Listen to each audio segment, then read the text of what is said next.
So yes, our very first game we're going to be looking at today is simply called Pinball.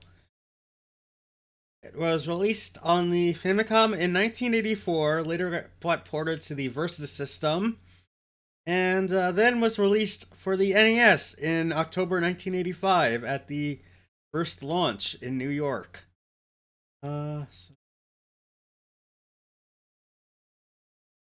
we go. Um,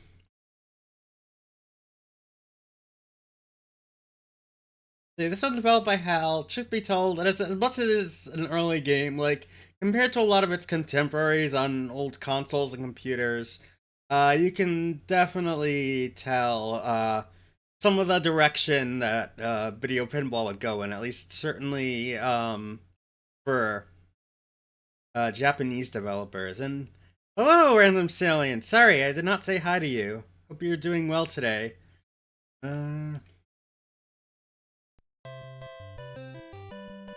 Uh, is everything sound okay on your end? Because sound levels are gonna be different on my ends because I have to listen directly from the Mister for now until I can figure out a better solution for that.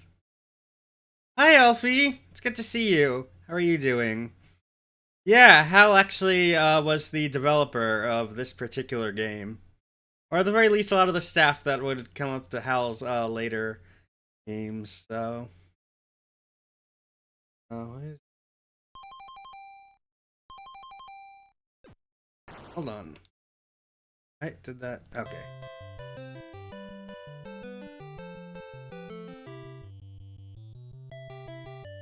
Meow. Thank you, Night. Sorry, I do not know how to pronounce that name, but thank you for the meow, meow, meow, yeah. Yeah, so Hal was a developer that Nintendo had contracted out a lot during the early days.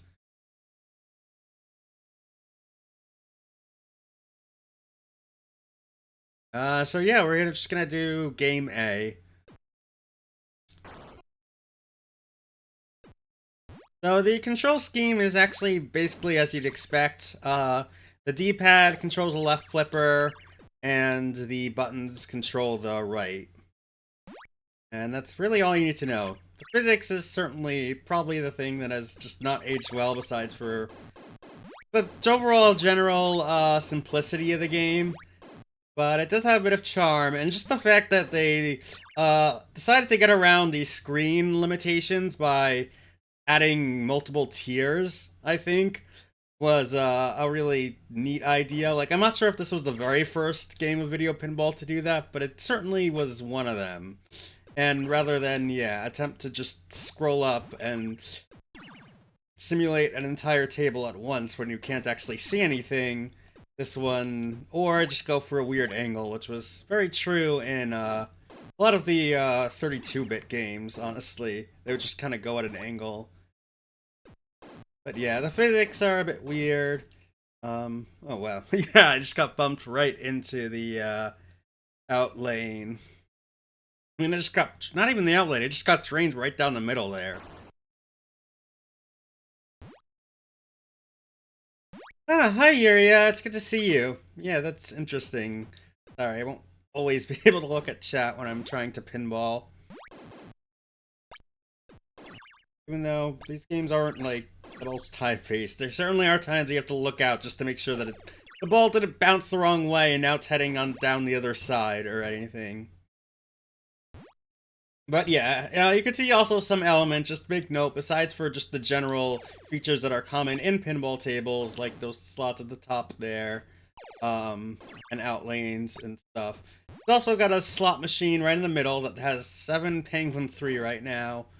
Um, and yeah, I guess that's really is it compared to like what you would find on other pinball machines around the time. This can sort of be considered to some people like the dark age of pinball because this was at the time when solid state machines had done initially well, but then the rise of video games had overtaken them a lot during the golden age of arcade games. Uh, so there's a lot of just weird experimentation of stuff like, what was it called, Orbital or something? I don't remember what the exact machine was called. That weird, I think Gottlieb machine that was like just a whole bunch of physics and then some other stuff. And then around this time, like in 1984, actual pinball machines started to get better. High Speed was certainly one of them. Actually did get an NES port. Okay, Orbiter 1, yeah. Also, hello, Loot. Great, welcome. Good to see you here. How are you doing?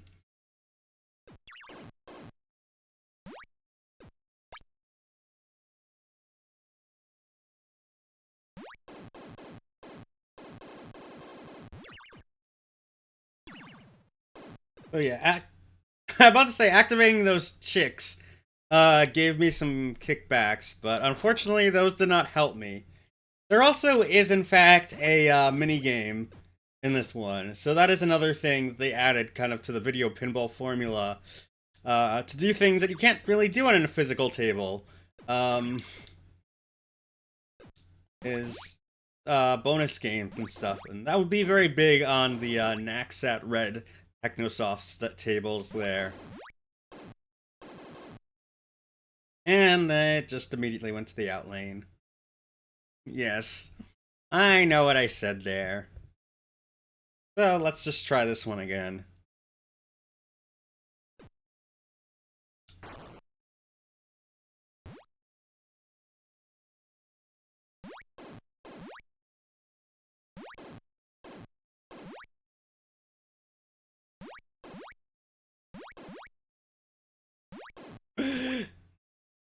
Analia, please.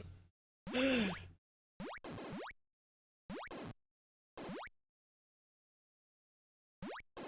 funny thing is, by the way, is that Video Pinball, the very first Video Pinball game, was probably by Atari themselves. Like, unless I could find some example before 1974. They made a game that was confusingly called Pin Pong. Yes, even though it sounds like ping pong, that is just pin. And it was really meant to simulate kind of what they could do in terms of physics compared to their earlier titles, but compared to either Pong or an actual pinball machine, it was understandable why it didn't really do so well. Though it probably did inspire Breakout quite a bit, so that I'm going for it.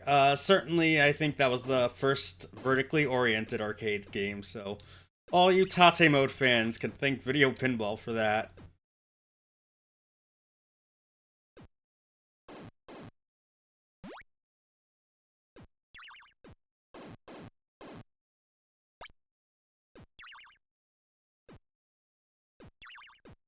I'm not sure, like, I'm running it over the middle square, and it's not, doesn't seem to be activating.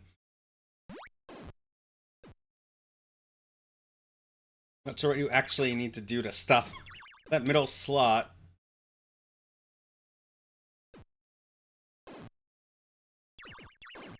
Yeah, also, sorry, I can't really follow that conversation like going in chat. Oh, that was lucky. I managed to get it saved by bouncing out. Technically, that ball would have been dead if that was a real pinball machine. Unless you did something incredibly risky and probably illegal in tournament play. Like, actually tilting it straight up, doing a knock right there, which is...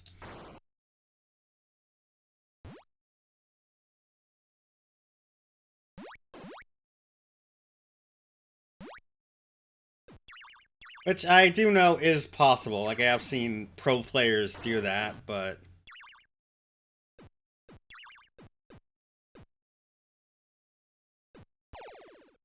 Then again, that kind of is a way with a lot of these video pinball games. There is a bit of... I don't know if it's intentional leniency or not, but, like, sometimes if the ball is in the middle, and is about to drain down the center, you can, like, flip up both flippers and they will be caught somewhere.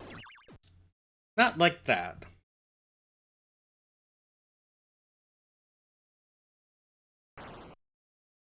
Yeah, Val, that I definitely did hear, like Nintendo did consider adopting the ColecoVision type hardware, although honestly, like in terms of graphics and sound, I will say that like the Nintendo one is advanced, like even though they didn't really need to Even though like the types of games that they're making were mostly like single screen or other stuff that didn't really need some of the more advanced features of the NES CPU. I'm certainly glad they added that in. Just the fact that they had scrolling there. And honestly, yeah, the sound is a bit better than the stock AY chip. Although the ColecoVision was based on off-the-shelf hardware for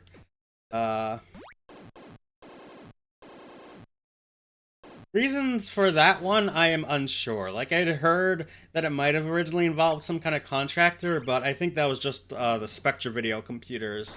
Oh, here we go! We got our first bonus stage. As you can see, our goal is to rescue Pauline by breaking... And I'd lost it already. Oh well, at least I got to show that off a bit. But yeah. From what I heard, it might have also been just a project that was being worked on in like one of the engineers' spare time, so maybe they just completely brought off-the-shelf parts to do it. But I'm not entirely sure. I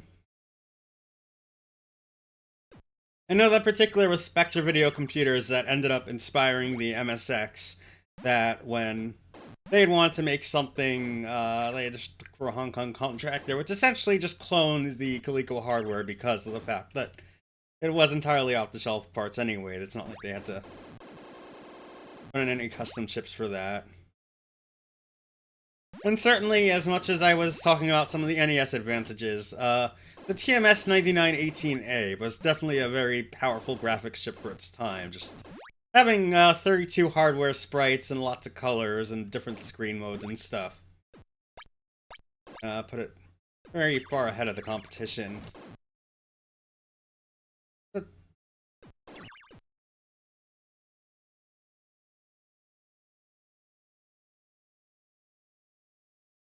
Hi, Petra!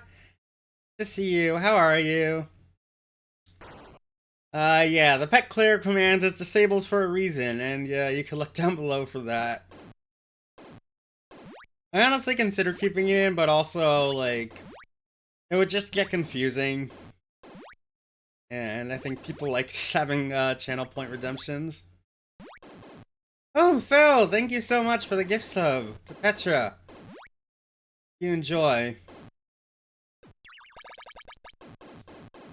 I think I mentioned this last time, but emotes are in the works. I don't necessarily know when, but I did have an artist in mind, like, already when I decided that, so...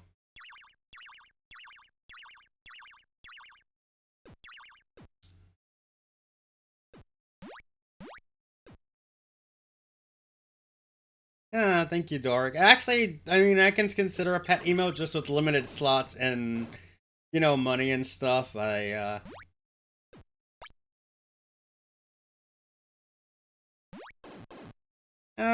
Thank you, Linalia.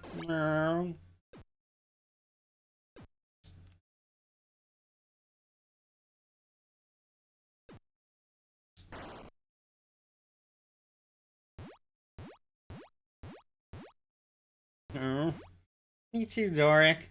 Cuties.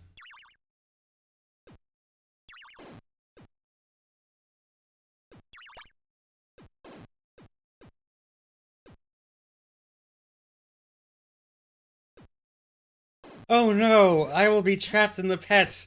Whatever will people do? Or rather, whatever will I do?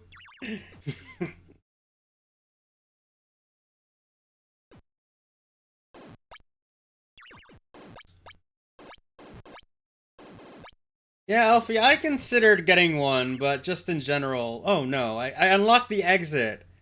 Um, and so I think we'll do at least one more game. I mean, we're not quite getting the full half hour, but it's not really like there's too much more to see.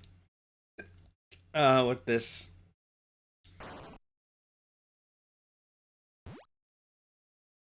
Thank you, Yuria. All my girlfriends are petting me.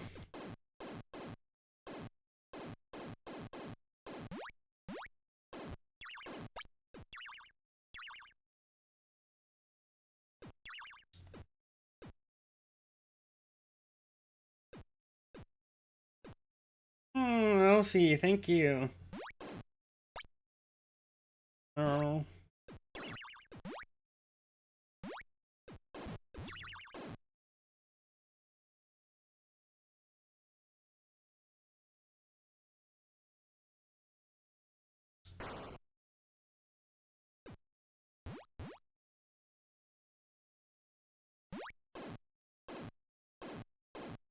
Now, honestly, a bit more of a peek behind the curtain.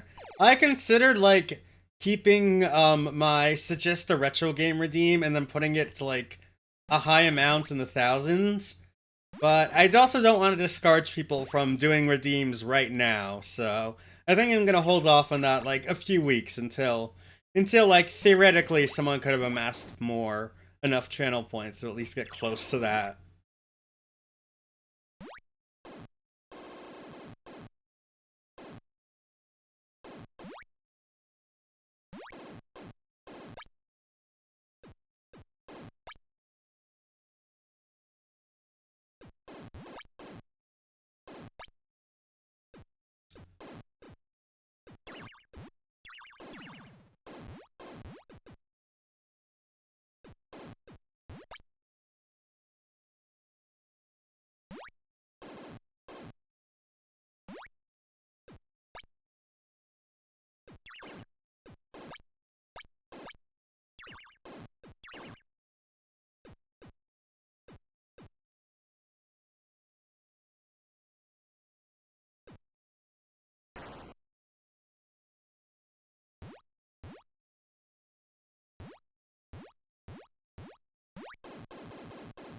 Ah, hello, Evening Snail. Welcome. Good to see you here. I recognize that, and if that is you, thank you for the follow. It is also one of the other things I have made sure to add, actually in between streams, if someone does want to actually play a sound for a follow alert. You can do that once per stream. And you know what? I think that will be all, so I'm just gonna take a drink now and then move on to our next game as we jump forward a few years and see what Hal will give us next.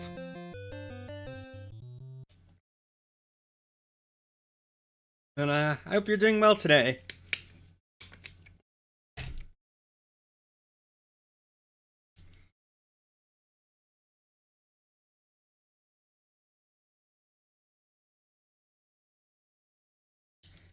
Hi, Grease. Hi, Grillson. How are you doing? It's good to see you here. So our next game that we're going to be looking at is Rollerball. Not to be confused with Roller Games, the Konami game based on the short-lived competition show. This is a pinball game originally released in 1988.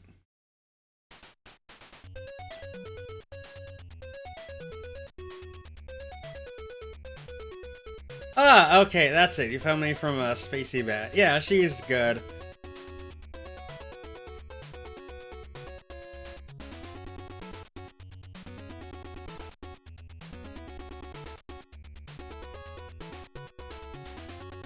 So yes, immediately, just a whole big aesthetic difference. I mean, this was 4 years later.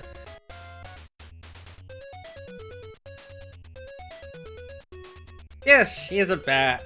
Of course, I have two very cute bats in this stream, so I don't think I'm quite lacking for bat content, but I do very much appreciate my two wonderful and cute bats who I'm dating. So anyway, I think we'll start. So yeah, just thank you, Yuria. Yes, Petra, you're bat. So controls are the same, but you can see we start off with 3 tiers, and there's even a bonus above that. So this is very much themed after New York City, as you can see. But this does have some familiar elements from the previous game, besides for just the usual pinball stuff. This has a slot machine.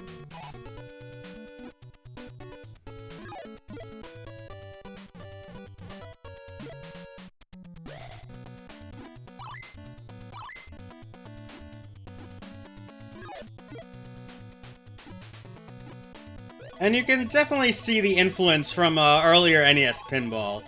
Although, like, playfield elements themselves have been expanded, like, and honestly, everything... The overall playfields feel a bit larger in general, besides for just the tiers. There's more to do in each part, and yeah, the addition of actual music definitely helps too. Oh no, I'm in the sewers now or something. Maybe I could find the Ninja Turtles.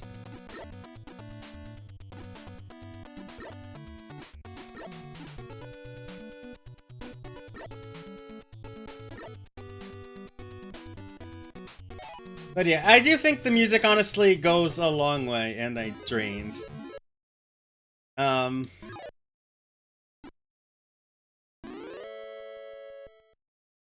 I do think the music goes a long way in making this overall more enjoyable to play through as you try to complete whatever objectives there are and get a high score.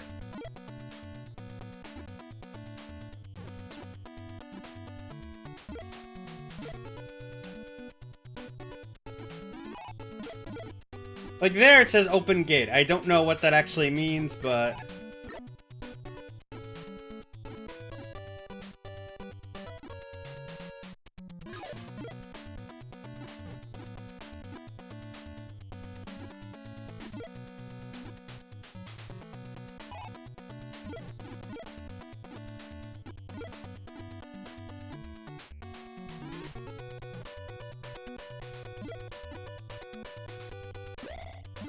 Yeah, I'm guessing that kind of, if you manage to open the gate there, that will let you go up there or something? I don't quite know. I'm only missing one target for that, but I probably won't get it.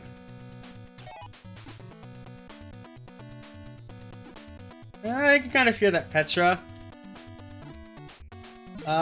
When am I gonna play Sonic Spinball on the Game Gear? Not this stream, certainly. This is just, anything made by Hal or Jupiter, who you'll hear come up eventually soon. But...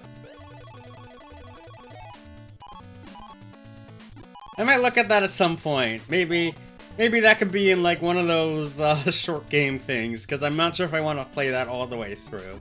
Or even Genesis Spinball, really. Like, that game has its charm, but it is very frustrating to actually play. So, I don't know how much I'd want to play it.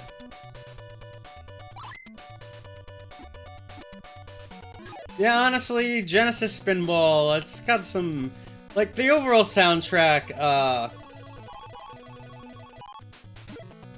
is good. It just suffers from being on the Gem sound driver. Like, it is definitely one of those games that you point to an example to be like, American Genesis music is bad, and then you just compare that, but then, like, some of the stuff that, Howard Drawson would use later on with it would, certainly make better use to it. So... Yeah, like, I do think, like, Comic Zone and the Ooze soundtracks are, Oh, I'm glad you asked, Linalia. There is a legit historical reason why it's called pinball. Because originally pinballs did not have flippers or even bumpers. They had little, like, pins that you stuck in there, and you kind of just launched the ball, and it went down, and hopefully you got in a hole to score points.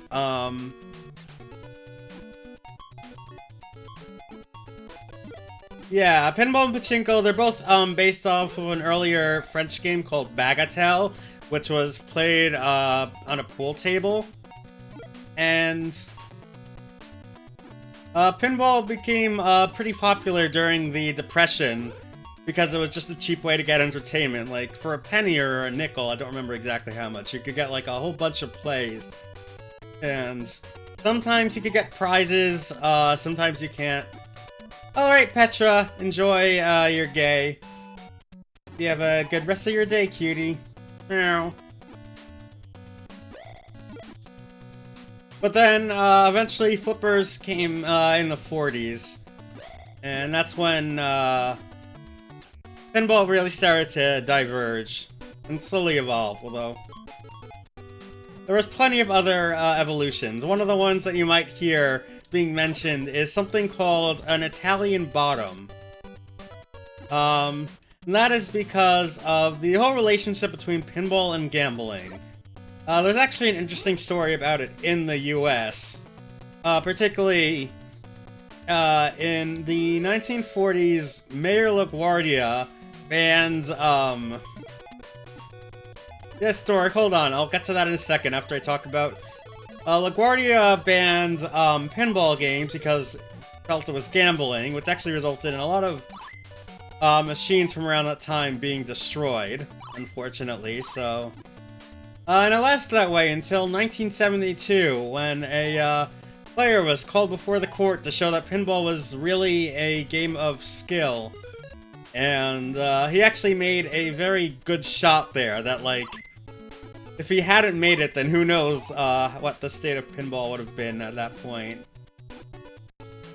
So, I forgot the name of the player, but... I guess he was really someone that you would call a pinball wizard. Or I certainly hope the Who would have. Yeah, Roger Sharp. Okay, that's it.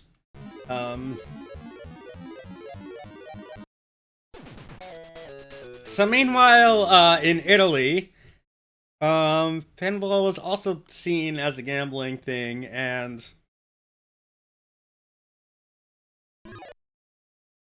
then, what was I about to... Oh, yeah. So, instead, when they imported tables, they actually started to demand... I think this was in the 60s, they started to demand that, like, certain specifications be made to ensure that, there is, in fact, an element of skill in the game. But one of the things they did was actually have these, kickback bumpers, the, wedge-shaped pieces right above the flippers there, as well as to have the flippers, with out lanes and in lanes. So...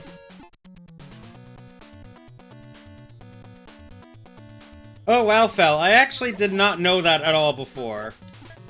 Like, I'm not entirely sure what this whole story behind Tommy was, but yeah, it is a pretty famous album.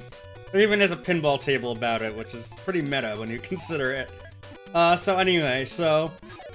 as I was talking about with the Italian, what's something important, they would actually change up the tables, to ensure that would have the common,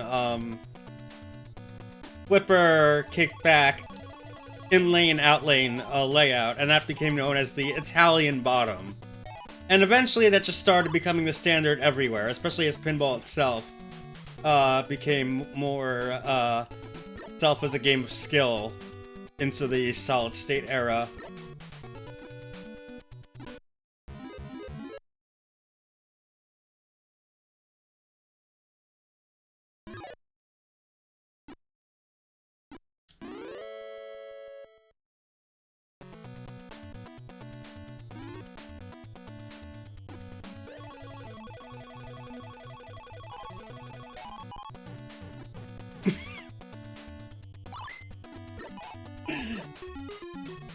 Oh, don't worry, Sierra. Retro Pals is where you want to go if you want to just hear all the Italian bottom jokes. Whenever there's anything related to pinball, because, I think it was Danny who had explained that Italian bottom, story, and...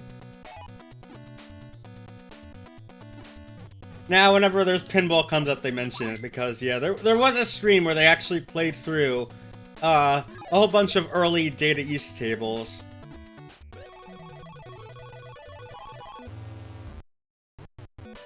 I don't know what that did, but it didn't sound good.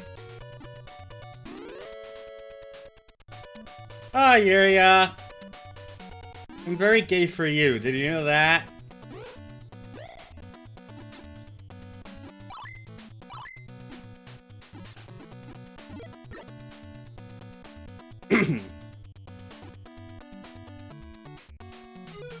Okay, that... I could see that. That ensured there was a ball save in the right out lane.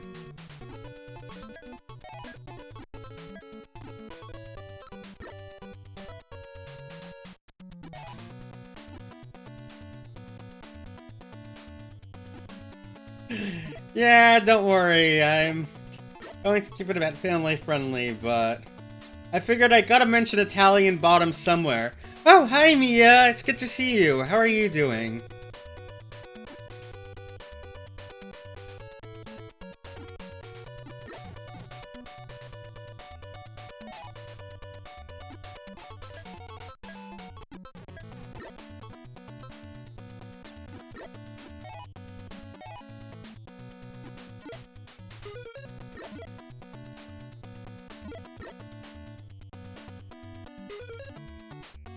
Oh, that's good to hear.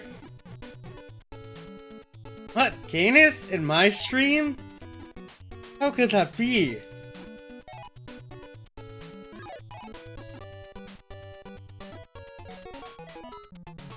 Not like this cat is gay for multiple people or anything.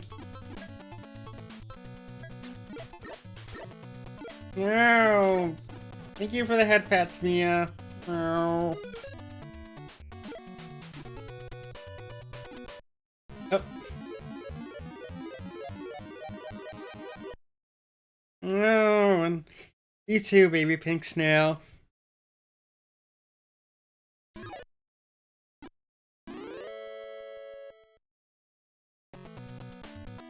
Ah, thank you so much. I guess next game over, I will be sure to do that. Yeah, that was actually, Midnight Queen Lillian's idea. Because I redeemed it in, her stream. And then she was like, oh, you should call it a self-clear package, so here we go.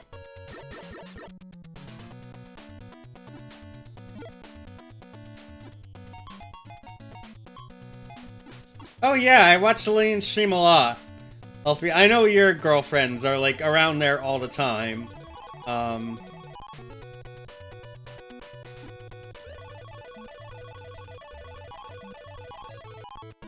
thank you for the head pats, Elfie. Sorry, I was back to talking about.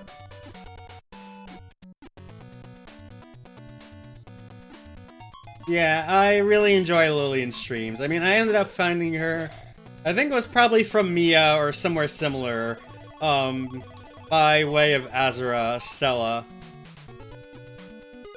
who I also...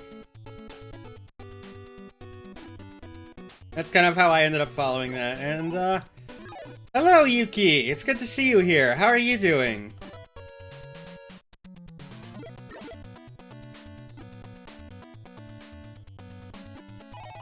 Oh, that's good to hear. Yeah, we were actually talking about Lillian, because she's the one that suggested that I, rename my channel Flight Redemption to Self-Claire Package.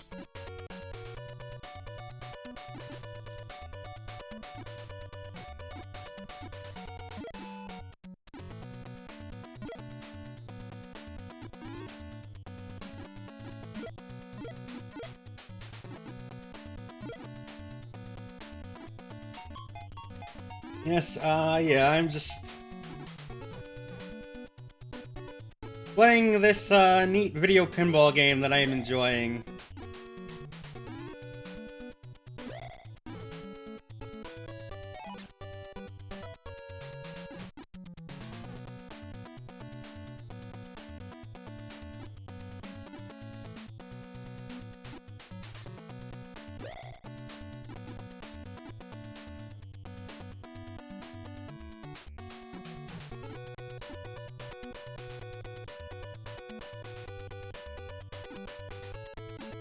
Oh, okay, yeah. Yeah, that one makes sense, because, yeah, I started watching Mia when she was, like, just at the end of, still being the, when she was still doing some of the moth stuff, but then, yeah, it started with the, Raven-tail. In fact, I wasn't really so much sure about, like, Accordia, because I hadn't really seen her around much, except for the, occasional, just seeing stuff from, usually that was posted by Alfie and Mastodon.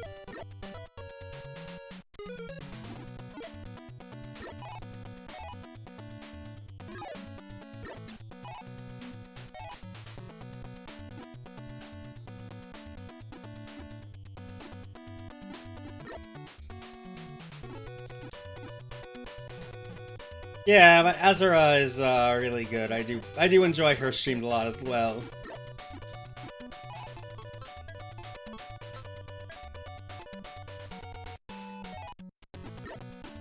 I'm not sure what that means when it highlights bumper there.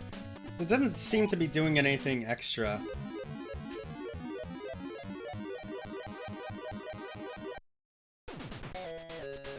Okay.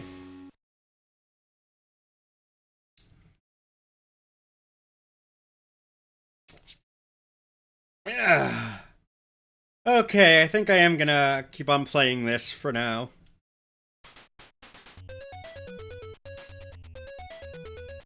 It is kind of unfortunate that...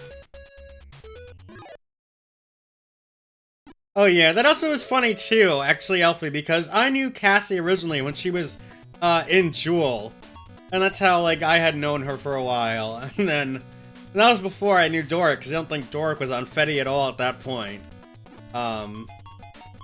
But only recently did I figure out that they were dating.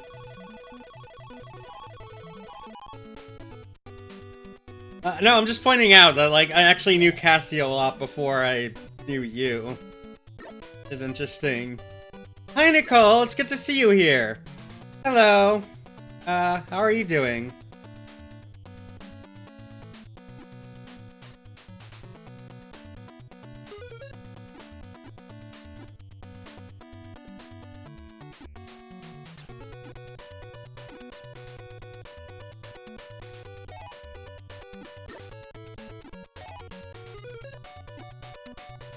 Oh, that's good to hear.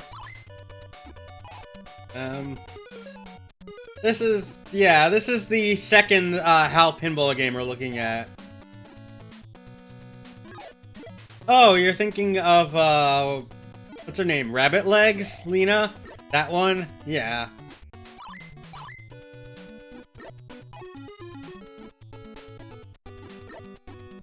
Yeah, I also, do enjoy, because she is an artist that likes Toho, so... Of course I'm,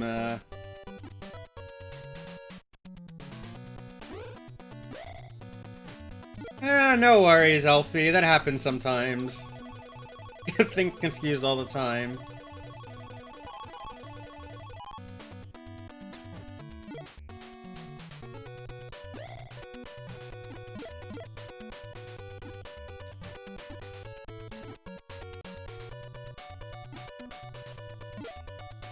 Yes, everyone, please make sure to give Elfie pats for me. He deserves it. He's a good moth.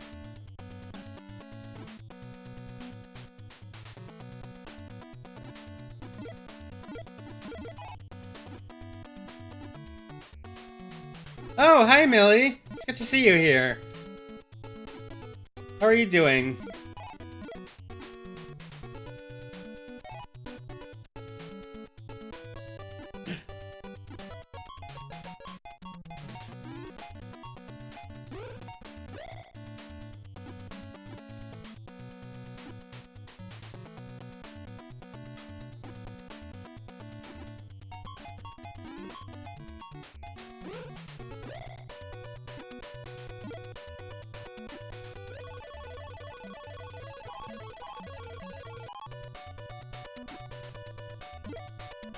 Hi, Yo! It's good to see you here, too. How are you doing? Wow, a lot of, people... Oh, that was almost something good, I'm sure.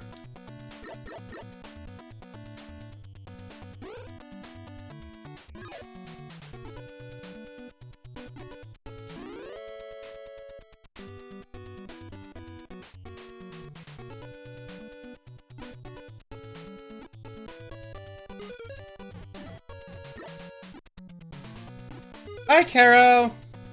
It's, also, see you too. How are you?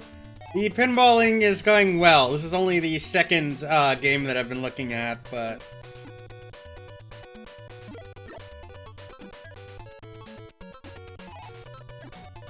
You think that they, made some good stuff with the video pinball, and you can definitely see the evolution of some of the elements that they had with the NES pinball.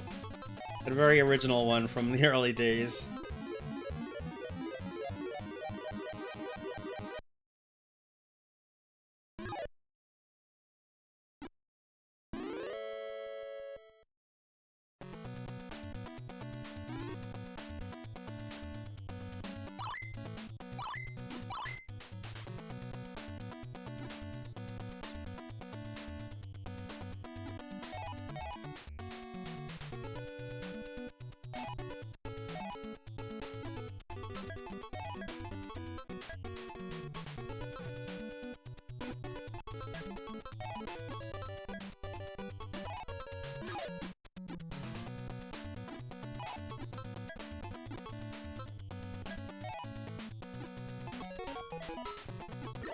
Okay, I guess there I actually did get points.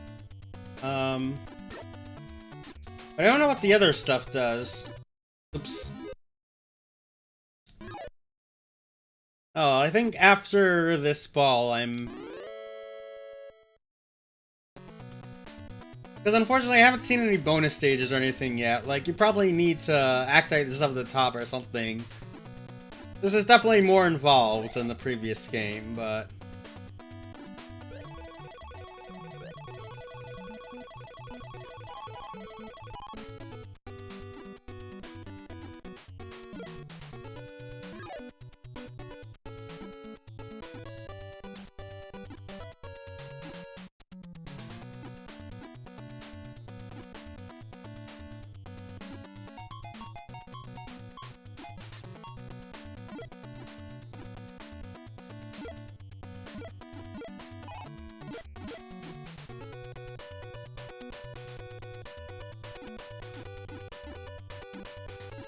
Aww.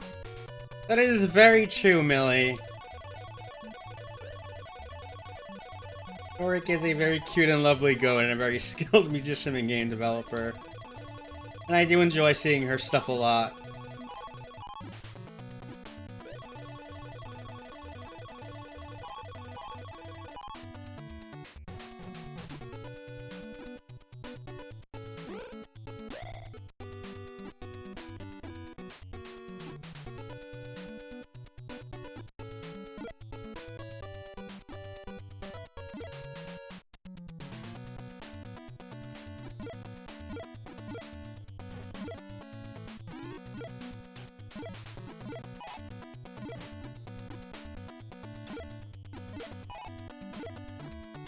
Oh.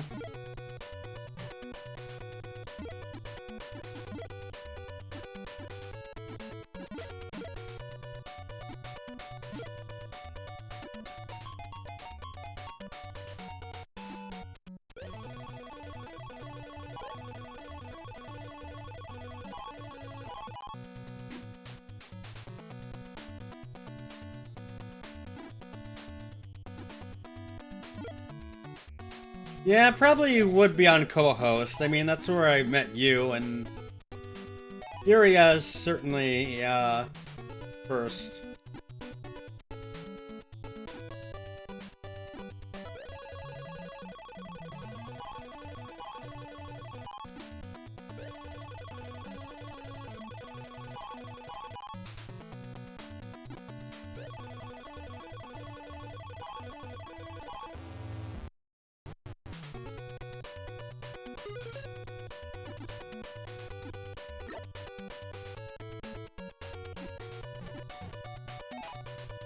Okay, I think, yeah, it's getting close to half hour anyway, so...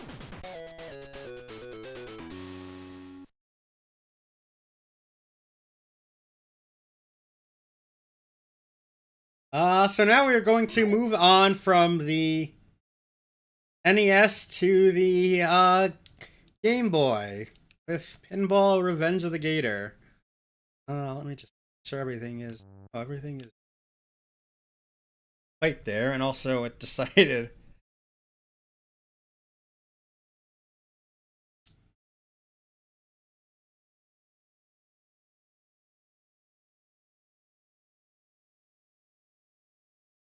Wait a minute, no, that's not... Yeah, okay, I'll just keep it like this for now. Um...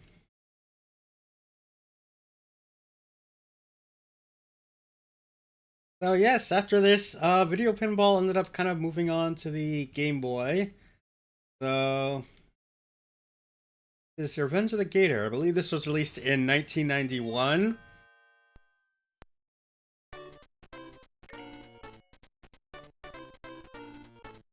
Maybe even earlier.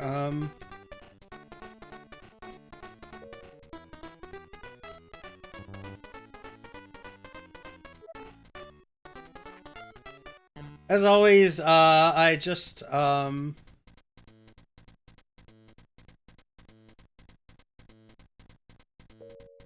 might be possible, yeah, I don't remember there. And set the controls, yeah, to that.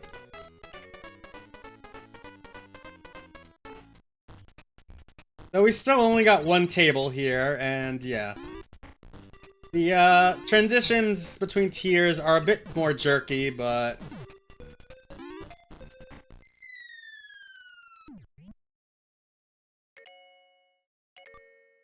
You know what, I think I'm gonna reset on there.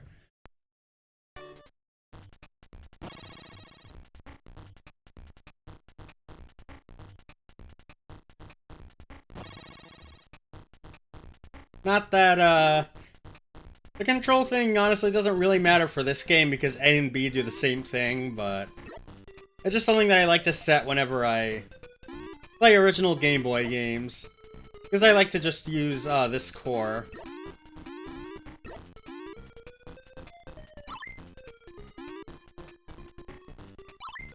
So yeah, you can see a lot of the familiar elements. There's still the, slot machine. And how did that...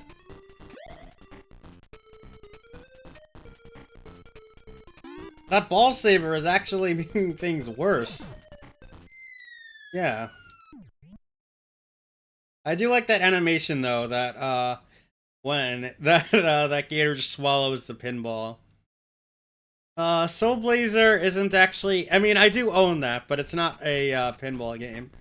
Alright, Elfie, I hope you enjoy and hope you get some stuff running on your workstation. So it was good seeing you. Bye.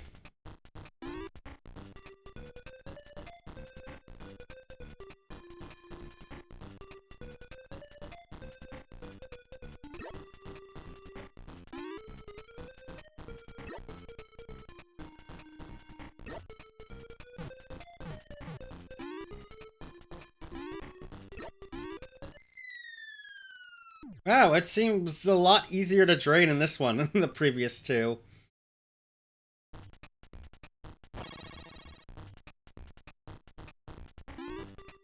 When I actually practiced it, like when I just briefly checked to make sure this was working, I got like a ball save on the top playfield, but I don't know why I'm not getting it now.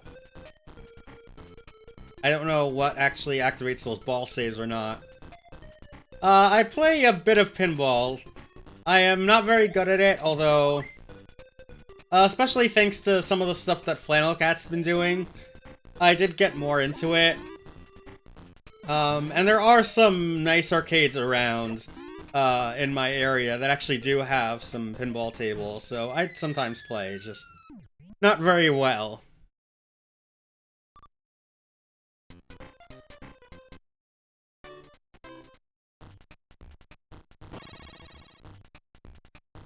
Yeah, it's surprising. Like, the last couple of years, I've discovered a lot... There are a lot of nice retro arcades that I just had no idea existed around here. I mean, a lot of them were open, like, later. They weren't necessarily originally arcades. Back in the day, but it's just still interesting to see.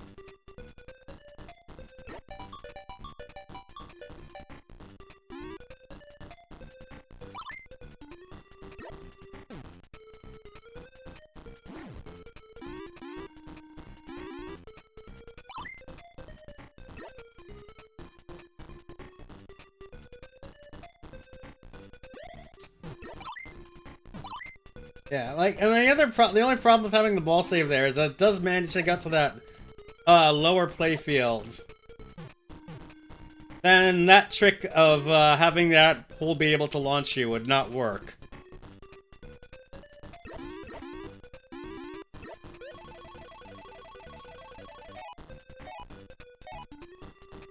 Oh, it even has some of the same... Oh. I missed. It even has some of the same stuff in the slot machine, including that eggplant, which is the only thing you managed to get so far.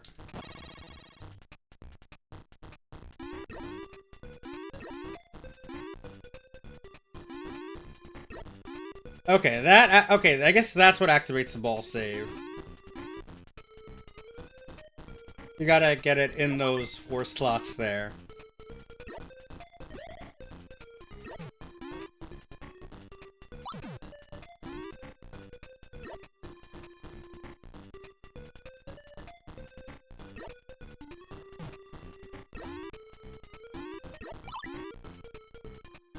Oh, come on, that was...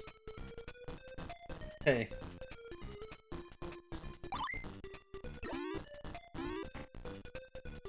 Okay, I'm not sure if it's just me or something, but, like, it feels like the jerky screen transition does create a slight bit of lag occasionally. It can mess with the timing of when I want to actually get the flipper to hit.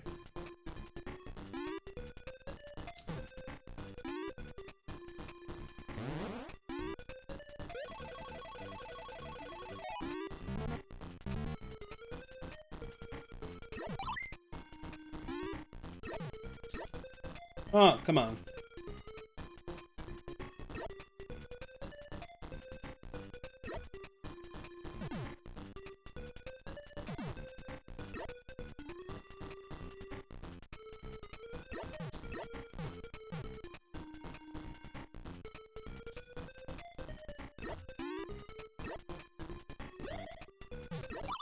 Oh no, that gate closed again. I was hoping I could get up to the top there. And outlined anyway.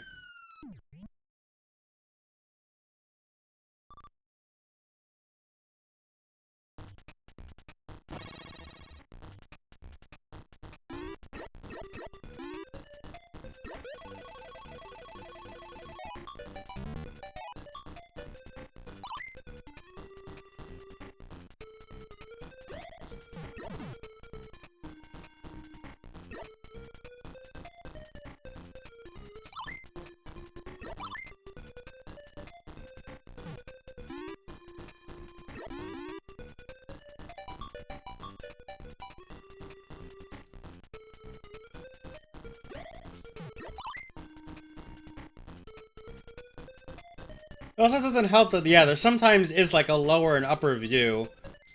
So...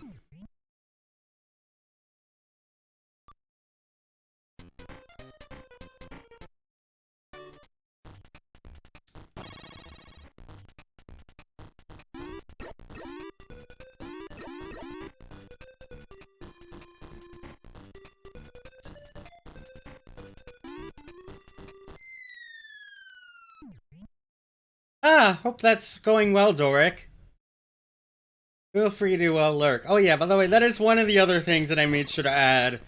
A lurk command, because I don't remember who it was last time that had used it and then realized that I forgot to put one in, so...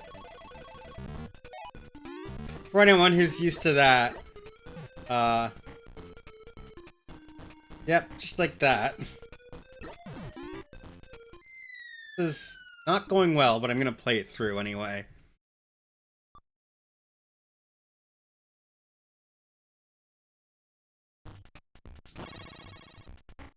Okay, yeah, it doesn't look like there's any skill shot that you can...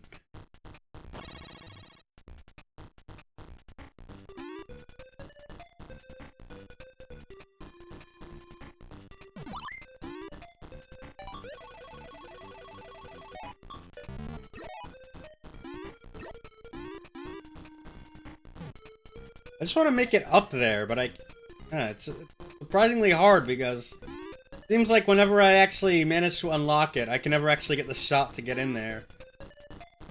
Yeah, because whenever you go down, it just resets. I mean, the cat dimension is like the place, you know, underneath stuff where cats hide. That's kind of what I'm going at, but it could be if you want it to.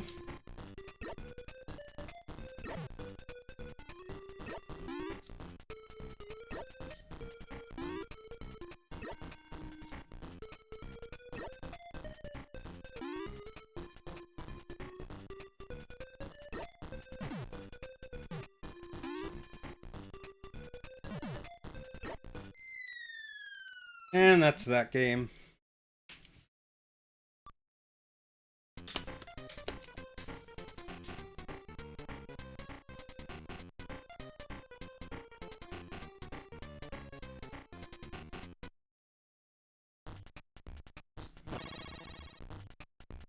Mm-hmm.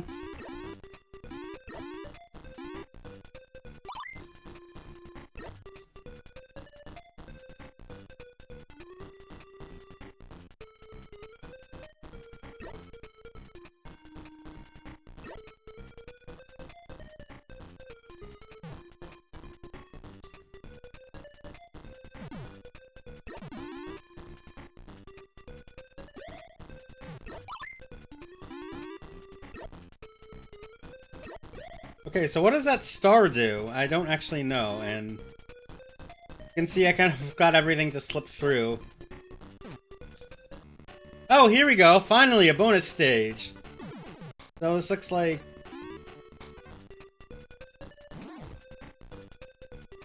Okay, at least we managed to get back on top here. Fortunately, we didn't last long in that bonus stage, but at least we know there are in this game. Okay, nice. We got a ball save there somehow.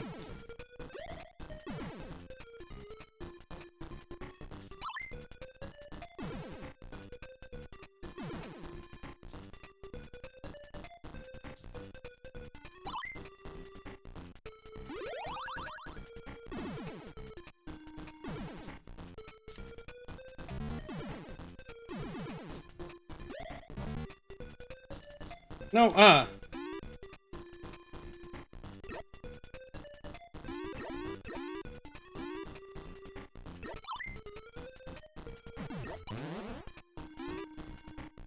And all I have to do is make this shot, which is... Oh no, not quite.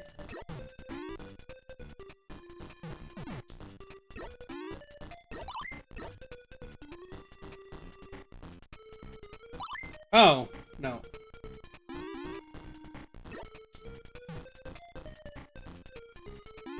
Almost. That wasn't quite enough power.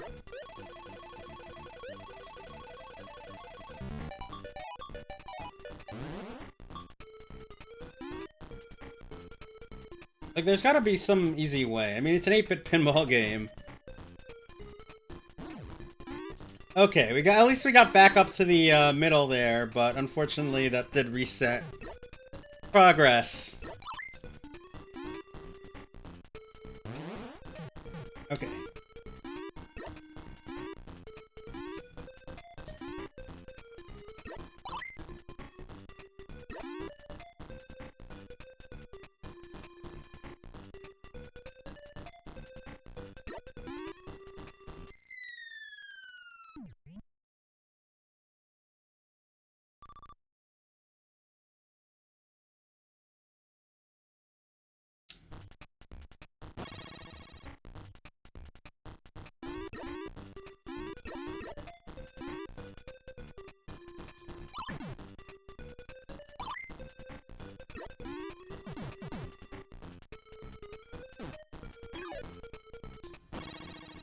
Admittedly, I do like that element. I do like the fish at the bottom there, that when they open their mouths, it can lead to a whole bunch of different results.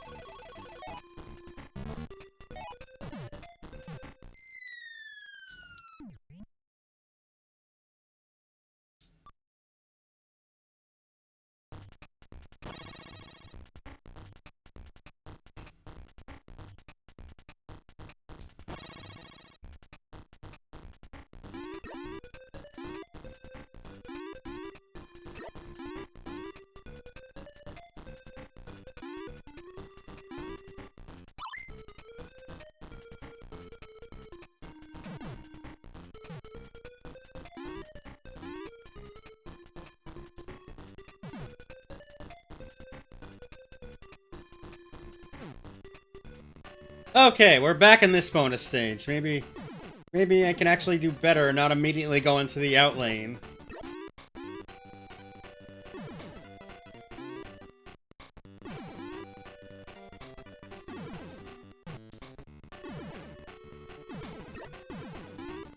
Or not. I mean, we did better, but we didn't...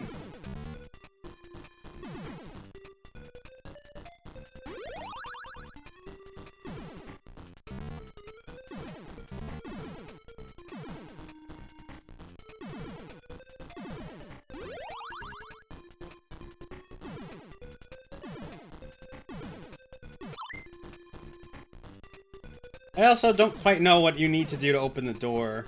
I guess get all those little spike targets on the side there.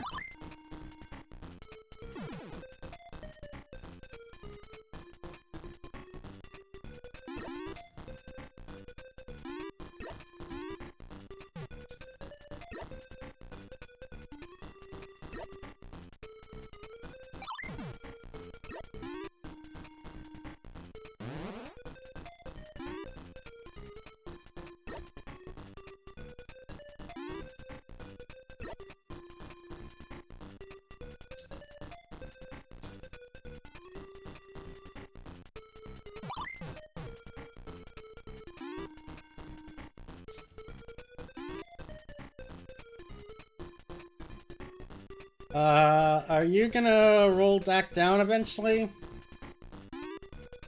That took a surprising amount of time, and I don't think there is a, ball stuck mode, unfortunately. You know what? I think I was getting somewhere, so...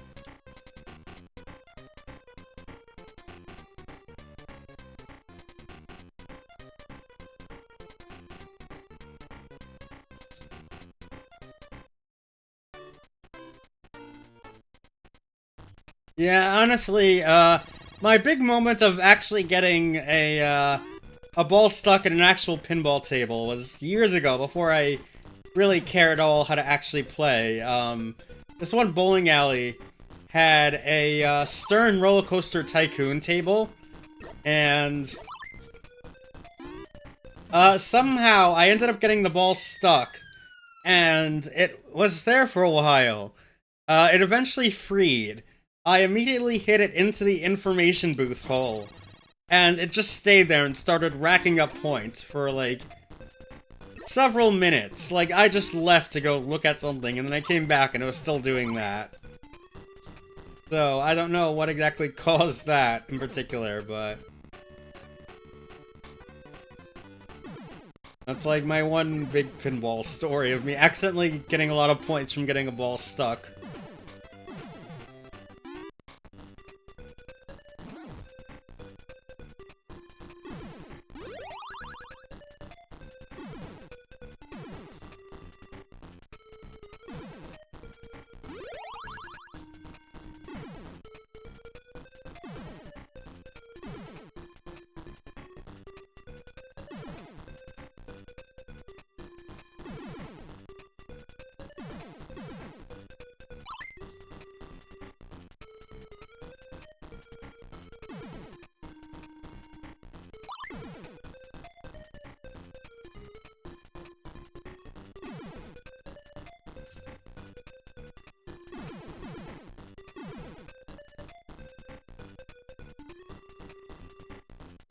Oh, I was trying to go for the ball save, and that didn't quite work out.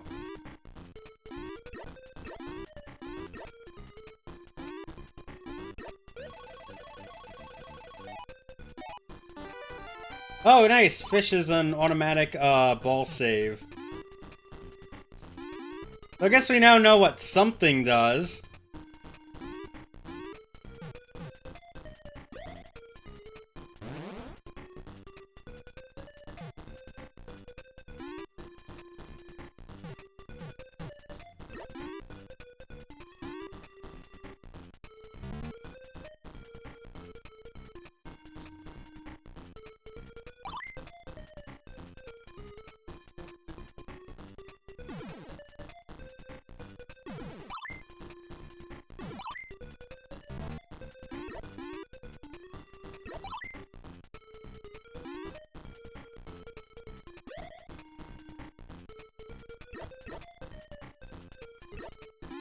Okay, there is some way you can activate a ball save on this playfield. I'm not sure how in particular, but it...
Okay. Yeah, I guess that makes sense. Those gators on the side there are the ones that activate that ball save.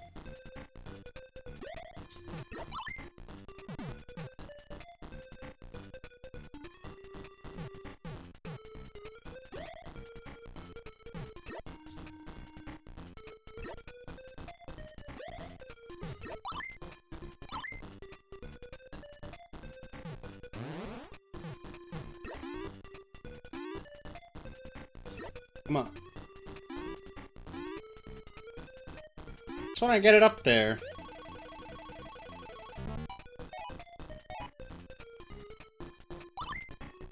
Not quite. Not gonna work? No, it's too... Okay, that might. Yeah. At least your blocks aren't reset. But I guess they figured it was hard enough to get up there. That in that place.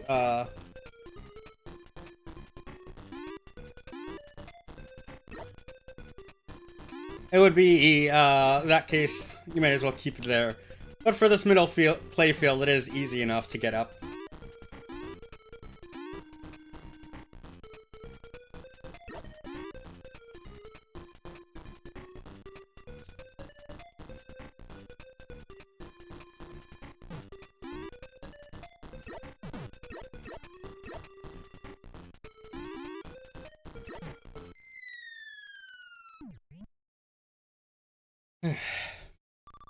Oh, nice, 16,000.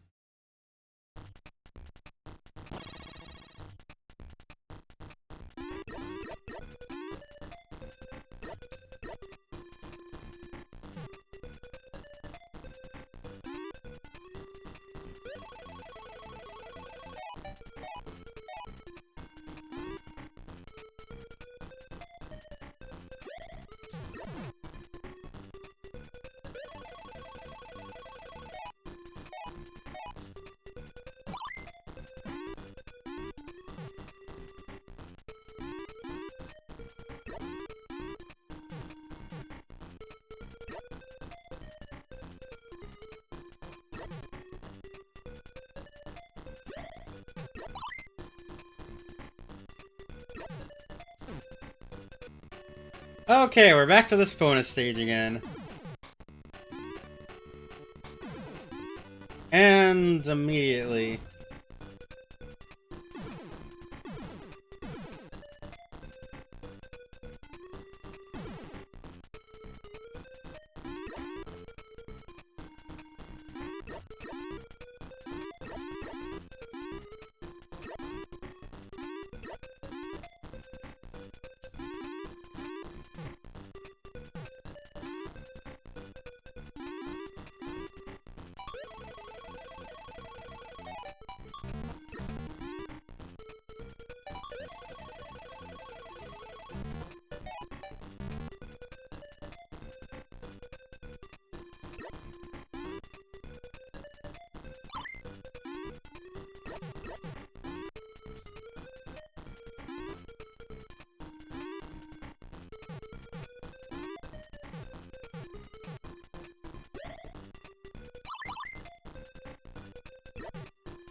Okay, so that one on the rightmost side.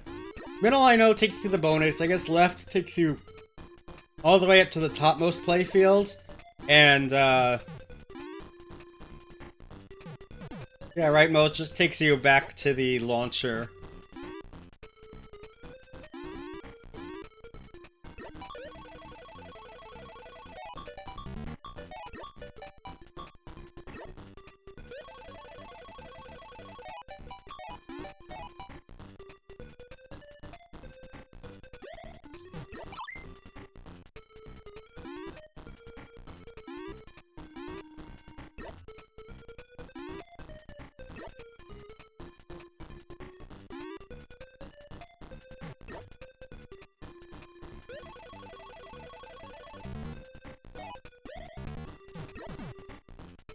I also just noticed right now that when for that hole, it's actually a gator that's launching the ball. That's a very neat touch.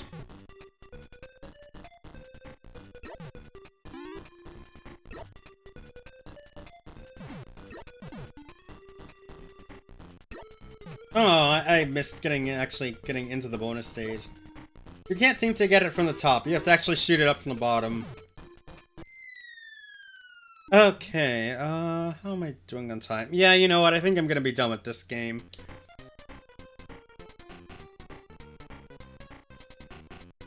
So I think what I'm gonna do is I'm gonna take a 2-minute break. Okay, Doric. Hope you have a nice rest of your day. Yeah, I'm gonna take a 2-minute break. So feel free to get up, stretch, have a snack, whatever. And I will be back with our next our next 2 games. We'll after inputting.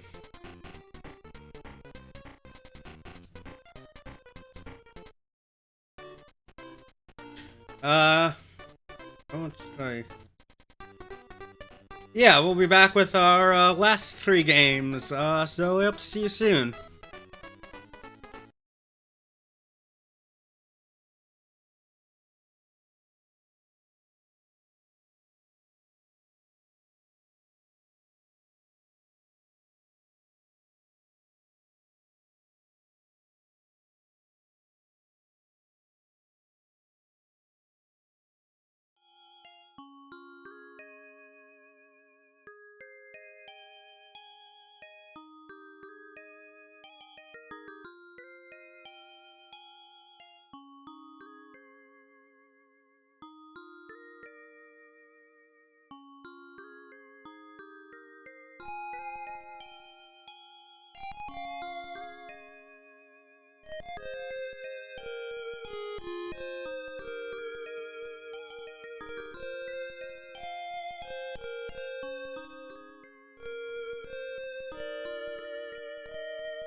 Anyway, sorry about that.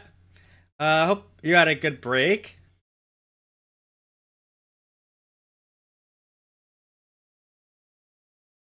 Hello, Jackie Tetris Retro Game fan.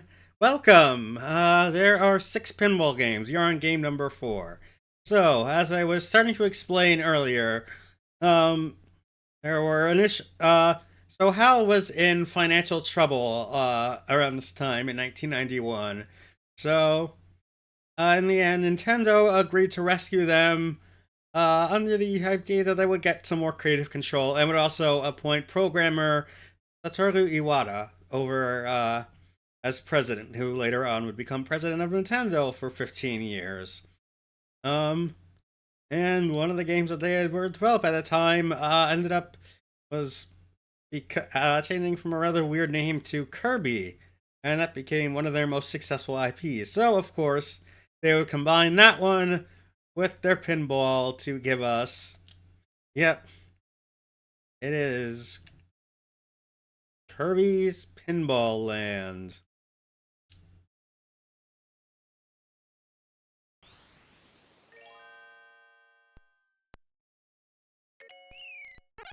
Now I have to reset everything.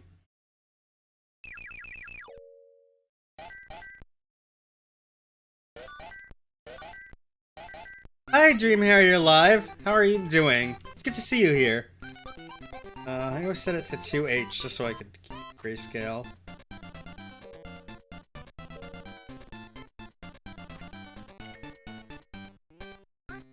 So yeah, this is actually the first one of theirs to feature, as you can see, multiple tables. Unfortunately, you select them. So let's start with Wispy. Let's say select them only through pinball, but that isn't quite true. Controls are the same, and yep, there is a slot machine.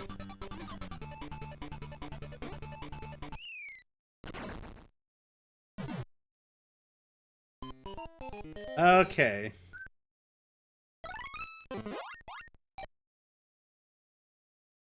Yeah, I don't know. Yeah, that is one of my annoyances. Like, I wish they would let you set a default palette, and control scheme and stuff for...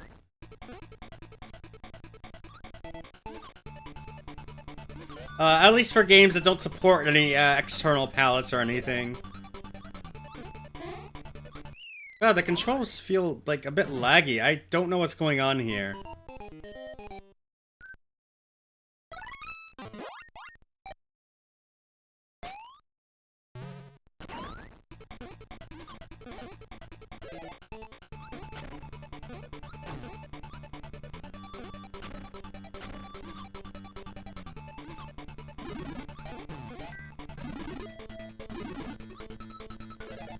But yeah, you can see some of the familiar elements, in this table.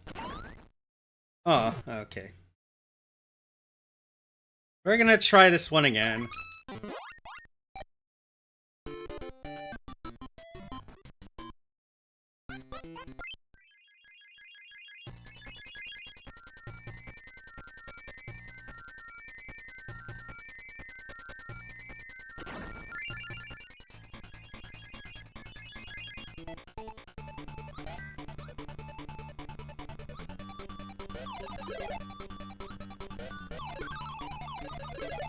Okay, that's working out better now, so I don't know. Might have just been me, but yeah. As you can see, we got the familiar slot machine.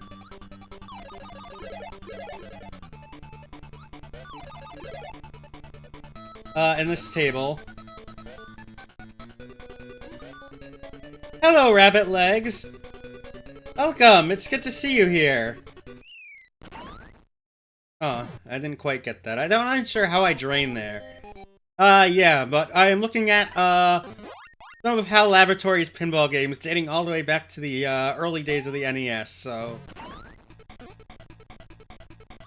Eventually they did decide to make it Kirby. Okay, that was annoying. Table just does not seem to like me for some reason.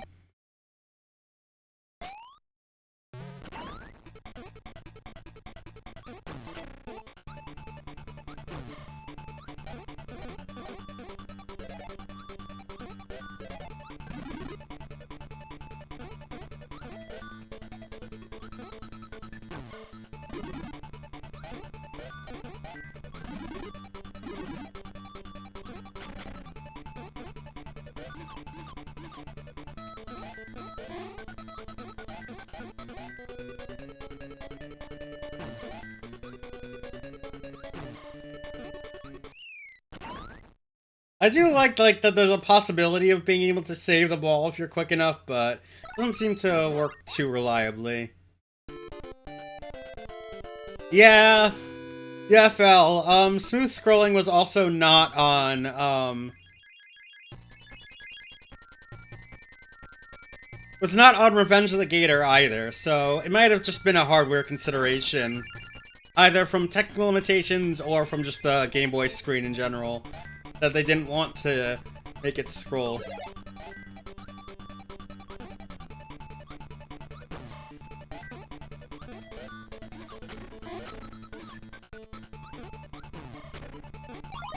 Hello, Kite Star! Welcome! How are you doing?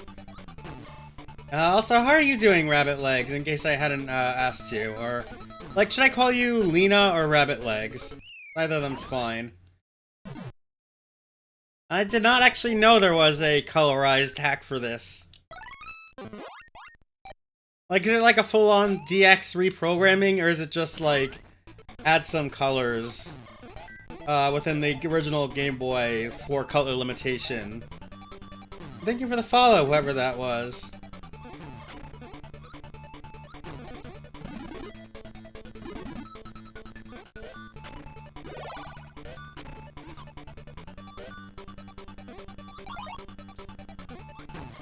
No worries, Everything Snail. Yeah, I figured that. I realized I had not actually unmuted because, once again, I set my macros to not...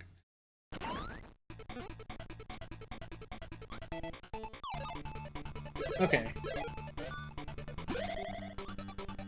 I'm about to say, we finally get to see what the upper playfield looks like, but not quite yet. Okay, if it is a DX hack, I will have to check that out at some point.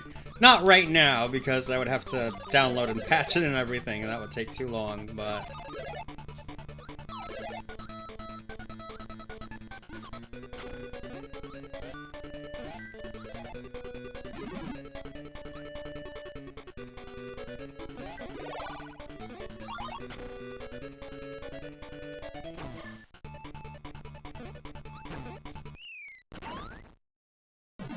Okay, you know what? I think I'm gonna switch to one of the other tables for now.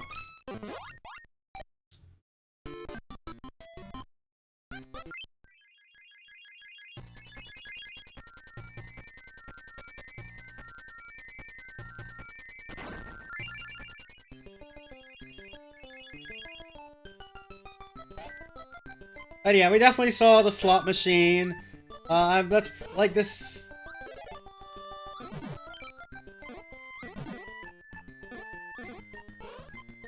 This stuff is probably used for a ball save, like in Revenge of the Gator. I don't know because I haven't been able to get it yet, but I do also like how the other Kirbys are just kind of waiting there.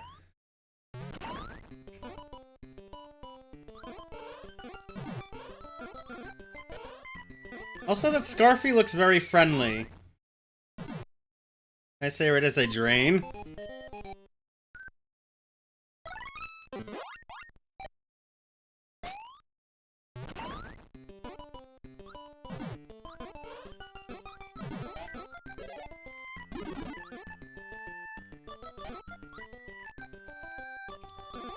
Yeah, Kirby in general has some very cute character designs, and game is no exception. I don't know why I'm doing so much worse at this than the other ones.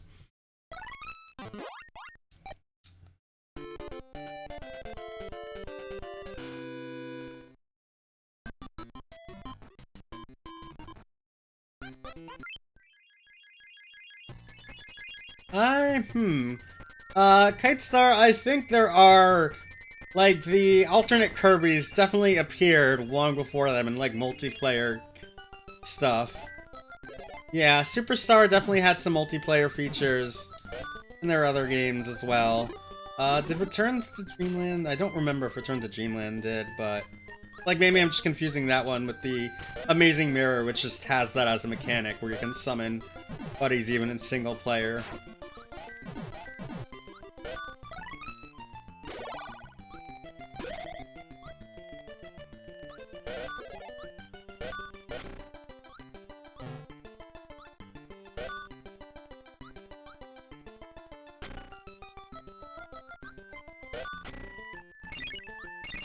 Okay, wow, we actually managed to do something. I managed to defeat the sun, which is a very good thing, although at least this time of year it is getting colder. So I guess we don't really need to defeat the sun, just tilt the earth away from it.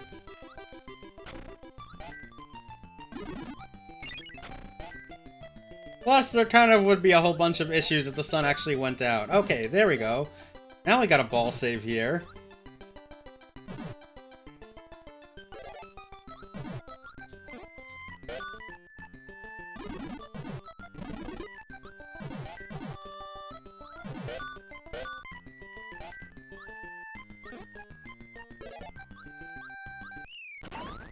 Oh, didn't quite make it there.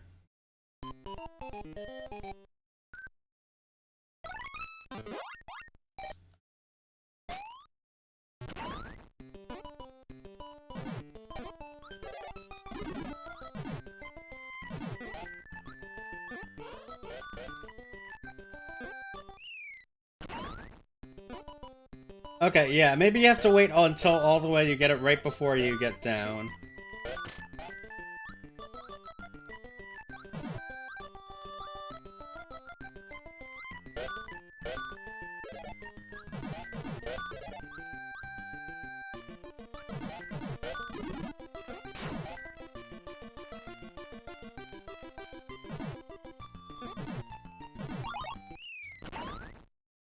Okay, I guess I wasn't far down enough.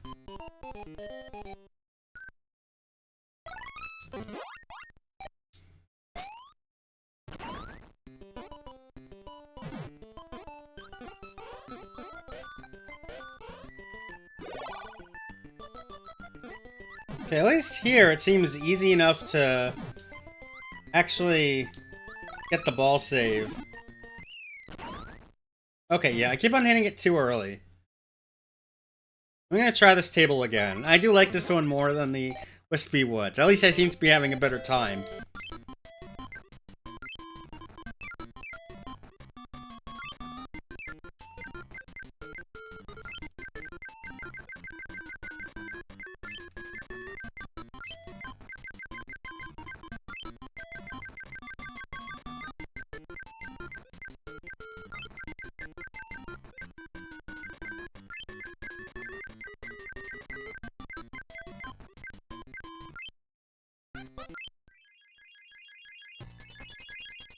Oh yeah, I think I heard about that one. Although I think there also is a Super Famicom version of that for some reason.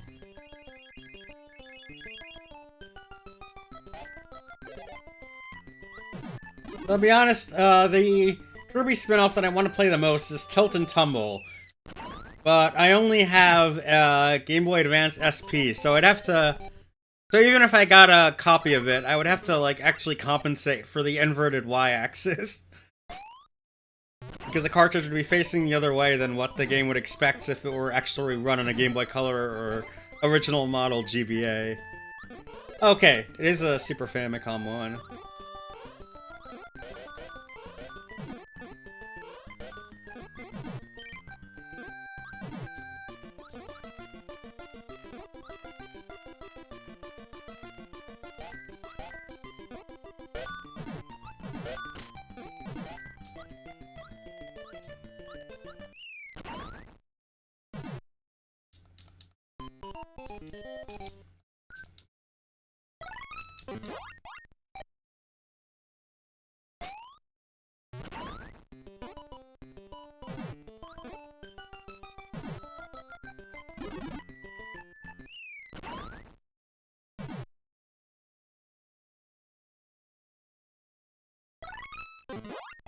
Yeah, I mean, I would have to, figure out... Okay, I think I'm gonna try this table once more, and then we'll see how the Poppy table plays. Yeah, I have heard about the gyro controls. I have to figure out if this 8BitDo Pro 2 actually has that. I have to look that up.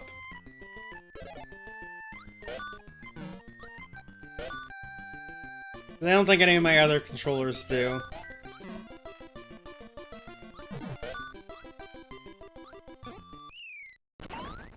Nope, I was like all the way down and it still didn't work. Hmm.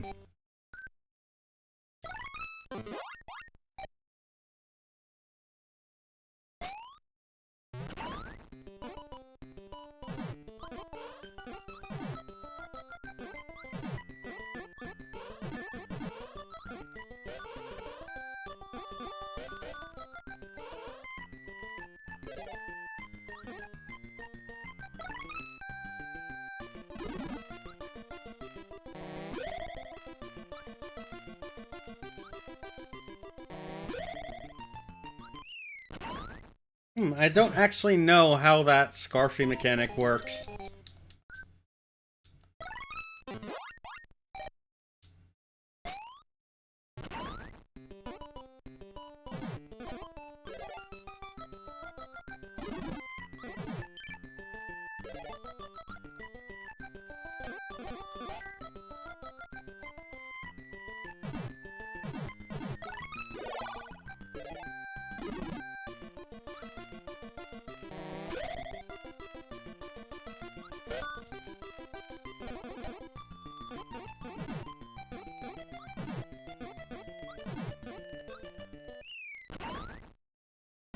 Okay, yeah, I'm gonna see how the poppy table plays.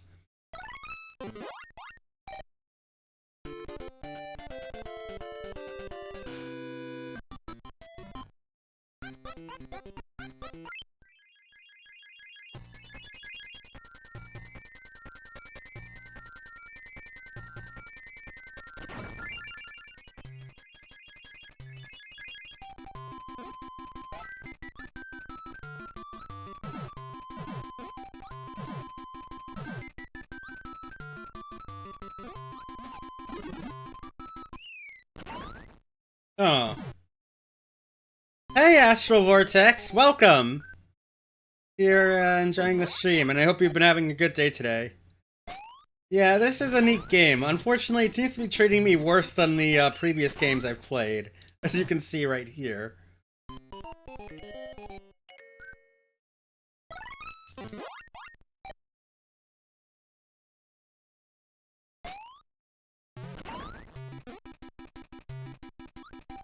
Yeah, I don't know why, but like, Rollerball and Revenge of the Gator and even the original NES pinball just seemed easier than this game. I'm gonna try this table again. It was like barely a minute of playtime.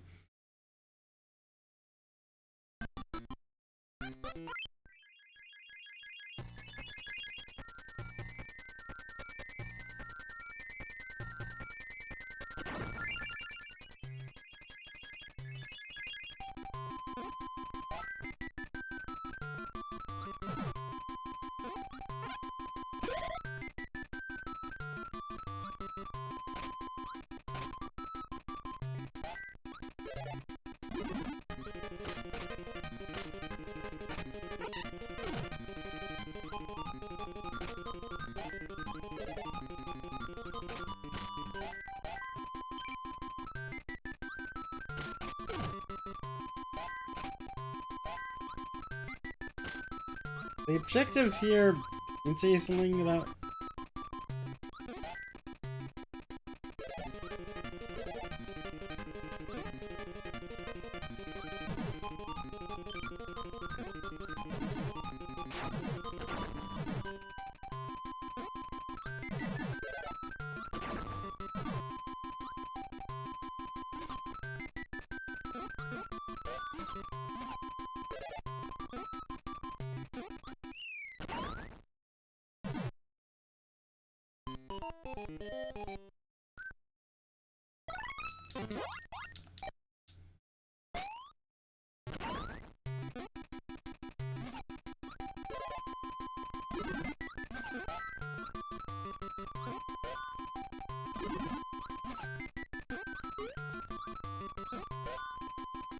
I wonder what happens if you manage to destroy Frosty. Oh, good, I got this table at least.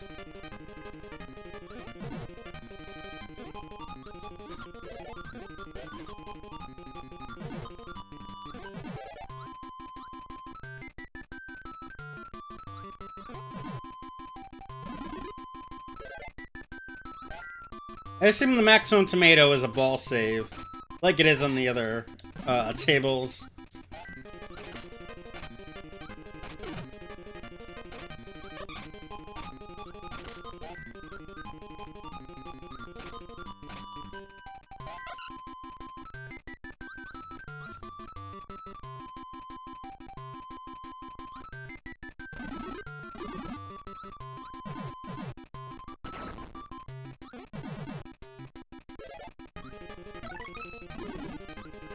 Okay, so that doesn't actually do anything. The Kirby on the right there just sucks up whatever you've put out there. Yeah, that's what a ball save is. It's a pinball term, officially. So, like in actual pinball tables, it'll usually be that you'll have like a certain time, or from getting a certain objective that like, it won't count as you losing a ball even if it drains. But in these video pinball games, of course, you could put an actual physical element, which you technically could do in a real pinball table. It's just harder to manage. In fact, some, like, older Bally tables especially would have, these kind of flippers that could extend in and out, depending on, certain conditions. And of course, if they did extend so that they actually covered the hole, it wouldn't last for too long.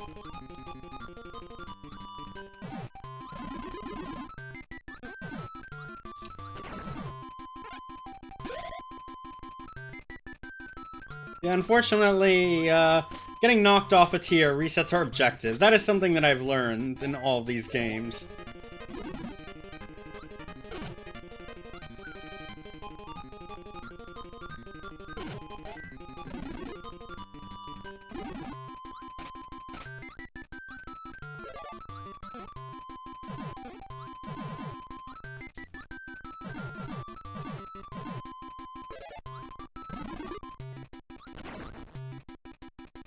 And thank you for the follow, whoever that was. Yeah, I don't actually put the name in the follow a lot. It's just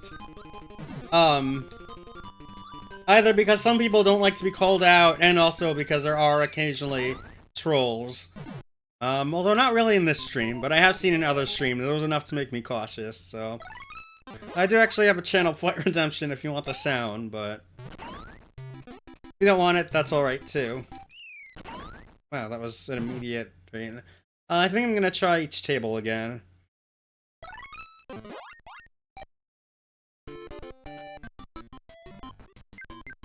Oh wow, I...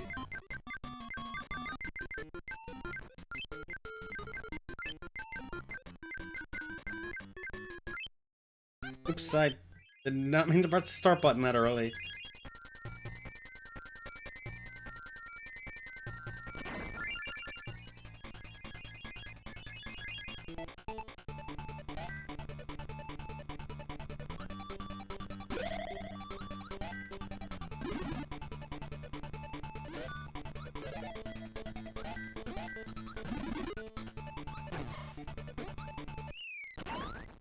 Yeah, that makes sense. I've, in all of these games, I've never actually gotten all of the bonus stages. I've gotten to some of the bonus stages at some points, but I've never actually beaten them. Not even the, original one from Nintendo Pinball, where you have to rescue Pauline.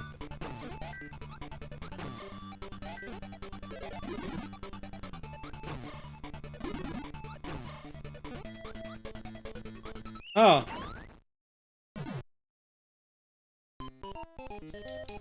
Okay. Yeah, I think this is my least favorite table of these three. Well, at least I'm glad we've moved into an era where they've actually put in more than one table. Okay, yeah. So just as I thought, activating those three Kirbys there also gives you the ball save. Which I somehow managed to go right through. I'm gonna try this one once more. Just in... I think then I'm just gonna give the other tables a go, and then we can move on.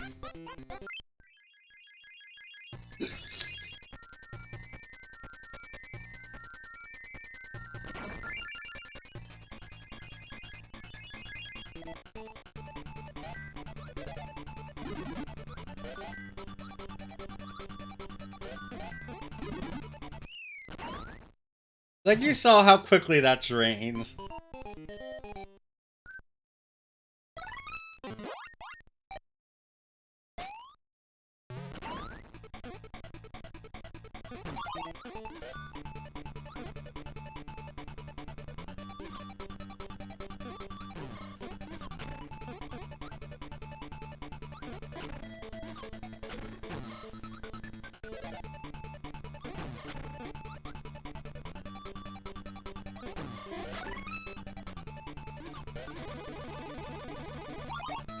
Oh, okay, that's what that does.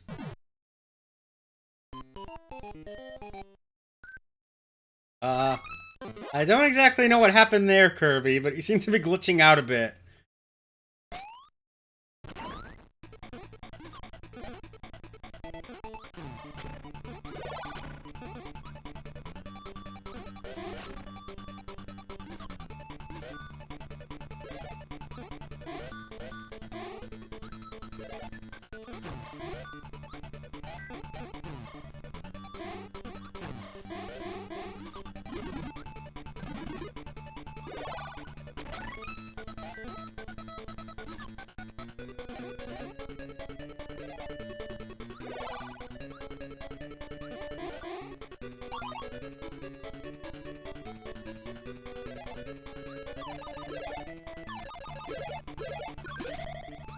Oh nice, there's a UFO Kirby. I'm not sure what that does, but... that just gives you points. Okay.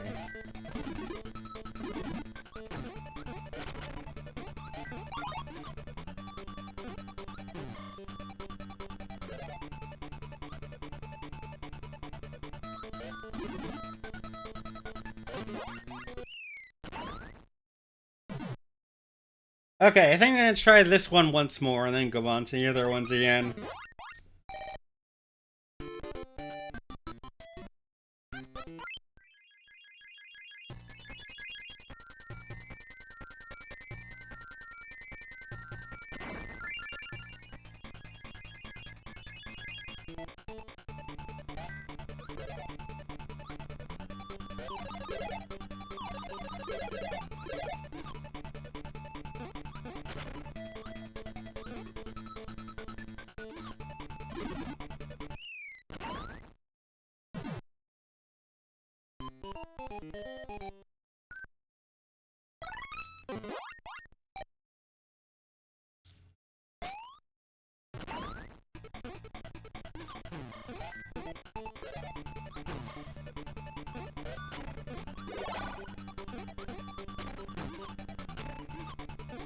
Okay, so at least for this playfield, it's pretty simple. You have to get all the side targets to activate the Warp Star.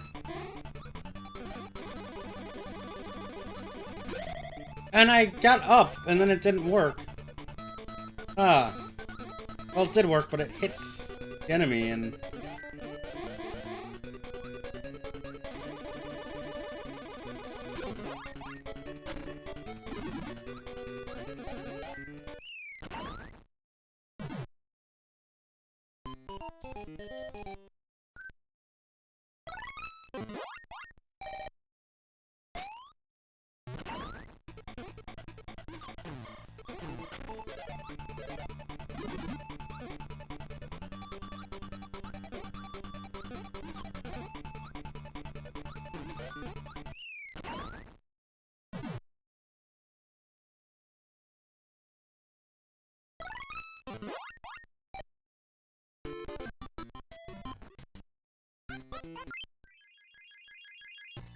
Okay, let's see Krakow again.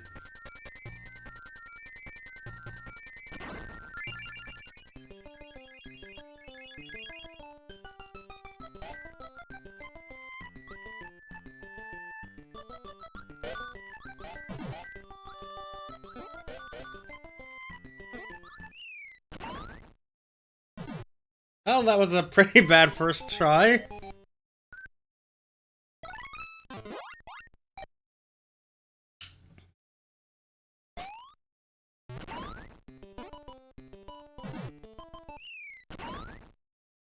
Yeah, you know what? I think I'm gonna... Can I just reset this, like, without actually resetting the console?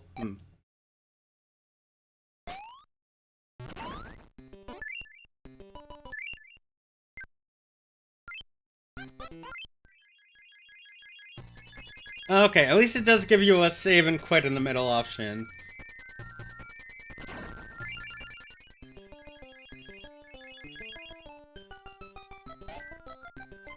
Which would make sense for a Game Boy game.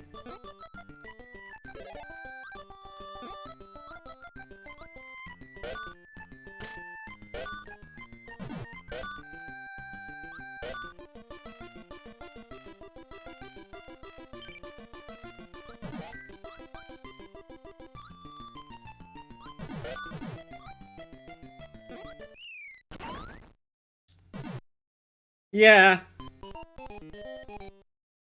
Yeah, it definitely is. I mean, I could see it was just originally put in as an on-the-go feature, but...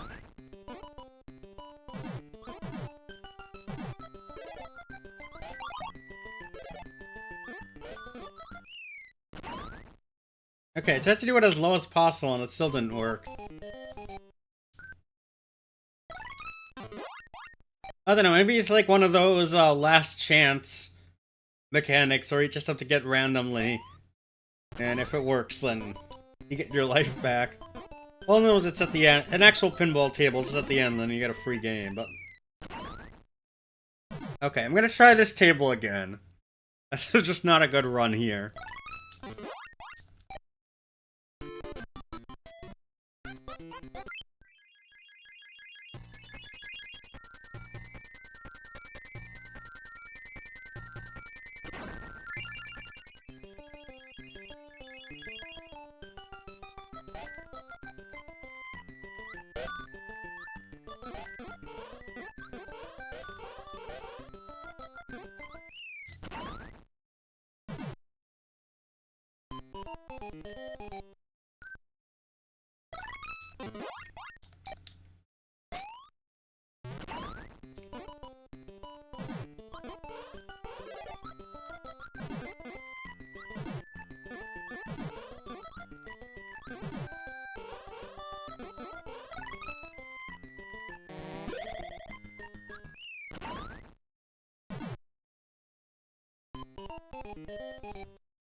Okay, you know what, yeah, I feel like giving this table one more try, then we'll do Poppy.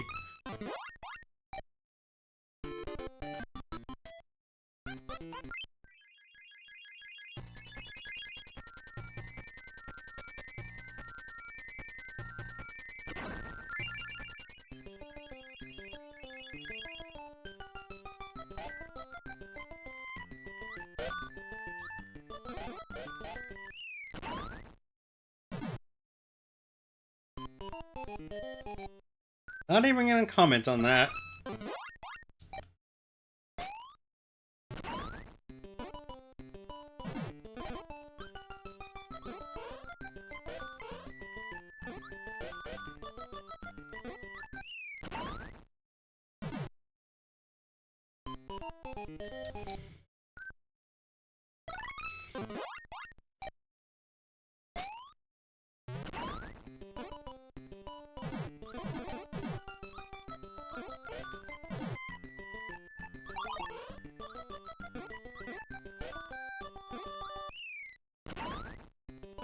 Oh, there we go, I finally did it.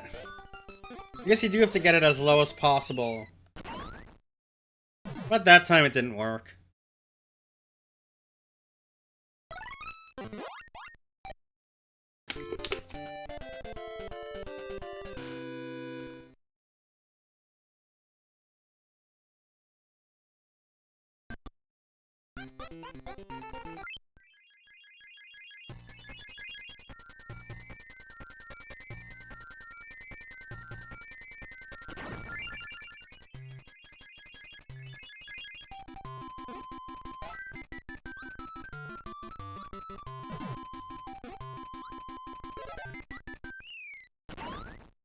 Oh, I see, Yuria. Hi, Ori, it's good to see you here. How are you doing? I am checking out some pinball games, and this one seems to be quite a bit more frustrating than the previous ones for some reason.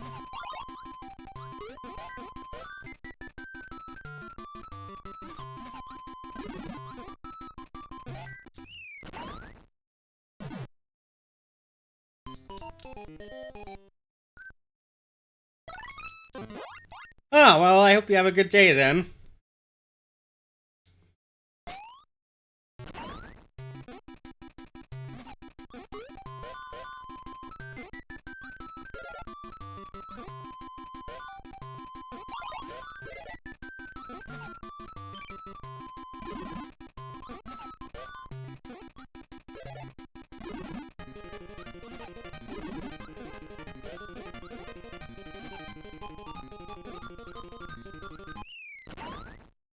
Okay, I'm gonna try this table once more. This was the one that I liked the most, but...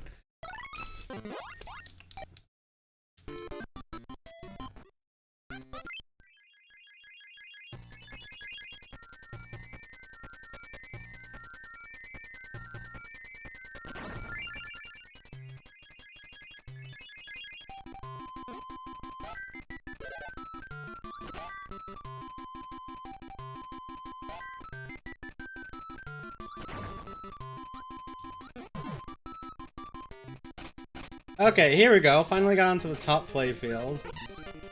So I guess, yeah, your goal is to hatch these chicks, which...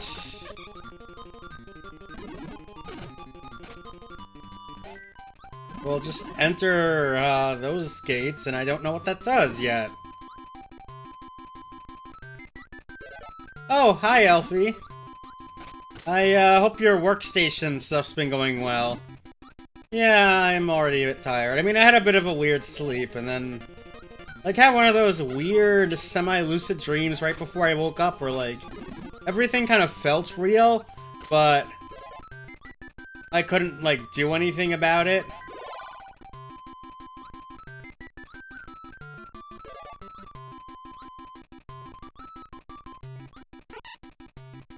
Okay, now what? Oh, now we got a warp star. Now we got our actual fight against Poppy.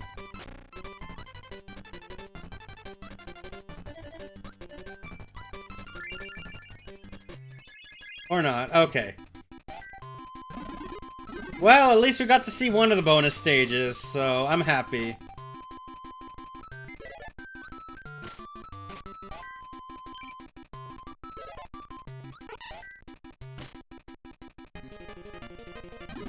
I was going to say, it seems like a pretty easy playfield, but I guess still, Oh, Alfie, I hope it has been improving, at least, you know, with the Linealia stream and my stream and your workstation stuff. Yeah, sorry?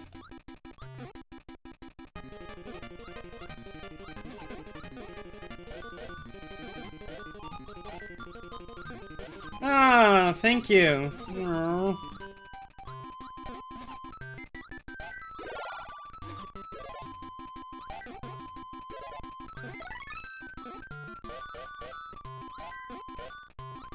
I'm not sure what Frosty does. Maybe it gives you a bonus. Or maybe it can also launch you in there, but there was the warp star too. Oh, nice! We got a different,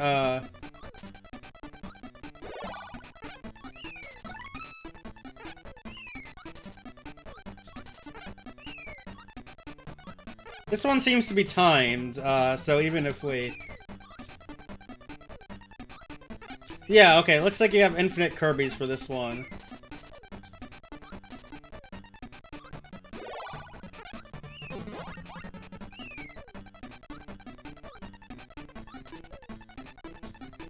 Yes, this is the closest we've seen to a multi-ball mode so far in any of these games, honestly. Which is kind of surprising. That is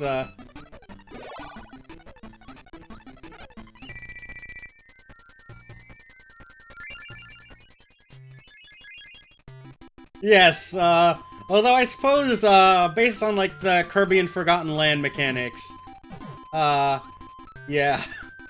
Like, Kirby just swallowing his whole body around a pinball table would be interesting.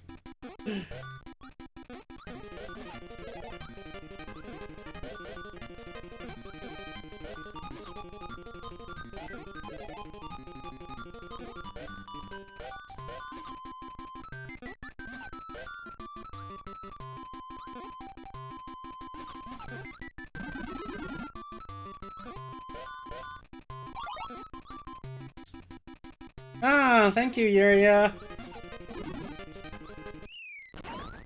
Oh, and I lost it.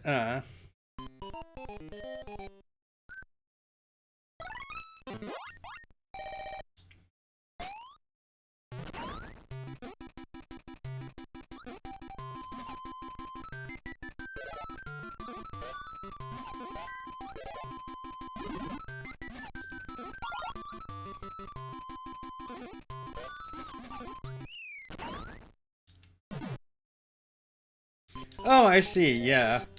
Yeah, I saw some of the bonus points that were added. This might even be a PB, but I'm not sure yet. It's certainly, in terms of actual progress on the table itself, it certainly does seem to be the farthest I've gotten here. Until you know that happens, but... yeah, I think that will be all for this game, so... just see if I... yep, okay, I did.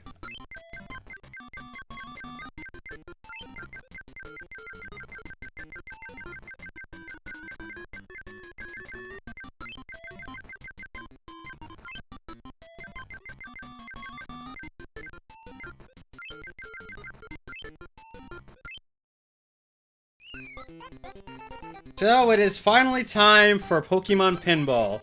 And for that, I'm gonna switch to my Game Boy Color scene. Hold on, things are gonna look weird for a second. Let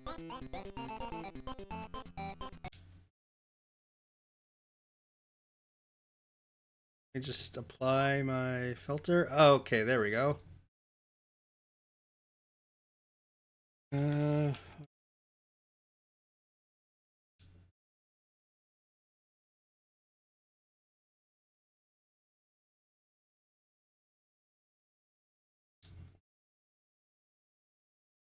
And yeah, so this is Pokemon Pinball. This was developed by Jupiter and Hal.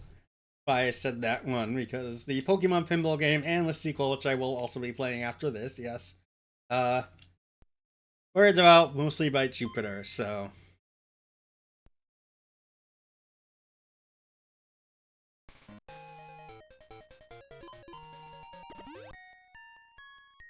a rumble, key config, yeah, ball start, A, left flipper, right flipper, left tilt. Ooh, this has a left tilt and a right tilt and an upper tilt. And yeah, so this was, I believe, a cartridge that is compatible with the Game Boy and Game Boy Color, and in fact, might even have some Super Game Boy stuff, but of course, with the Game Boy Color, you get it in the full color mode. And it had a battery-backed rumble feature. Oh, thank you for the pets. Oh, yeah. And meow, meow, meow, meow, meow, meow, meow. Thank you, Hurry.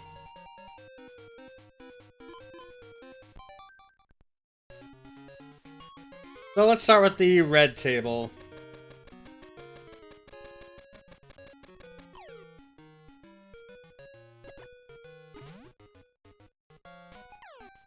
Oh wow, the Mister actually supports the rumble feature. I did not expect that. Like, literally all I did for this was make sure that it booted and that I had my scene correctly for when I applied the figure. For when I applied the filter, but... yep, the rumble is actually going right into my controller there, which is neat. I actually did have a game that had a battery-back rumble, but unfortunately it was not this one. I don't know how that drained. It was some Tonka racing game. I didn't play it a lot, but yeah. I definitely do remember the whole putting in a battery.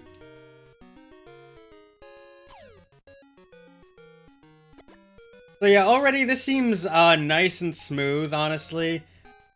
The transition between the playfields are less jarring. And the ball physics does seem better. It even has a regular old ball save. So yeah, this does seem slightly closer to an actual pinball table. but certainly got some other mechanics. Yeah, let's get Pokemon. I don't actually know how you get Pokemon in this game. I presume you have to hit those Voltorb targets.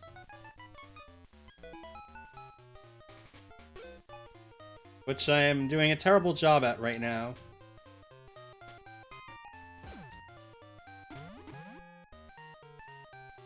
Come on.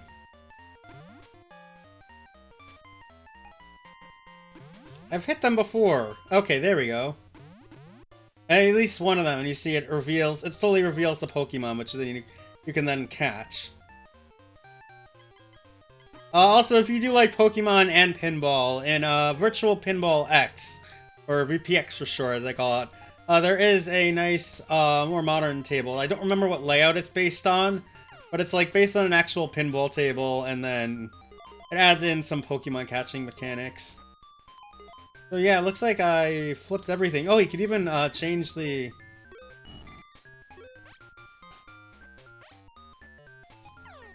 Come on. Yeah, you could even adjust the targets and stuff, which you couldn't... I don't think you could do in, There we go! I caught a Caterpie!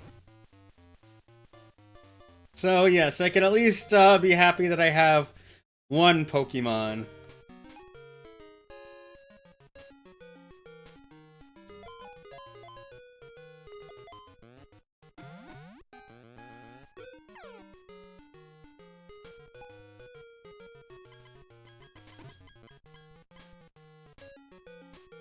I'm not sure, like, is there a way to actually get it inside of that, Magnemite hole?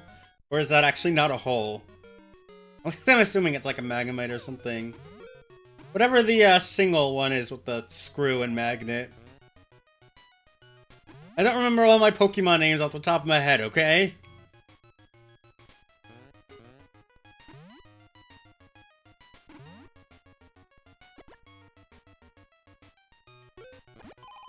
Yep, there we go, okay.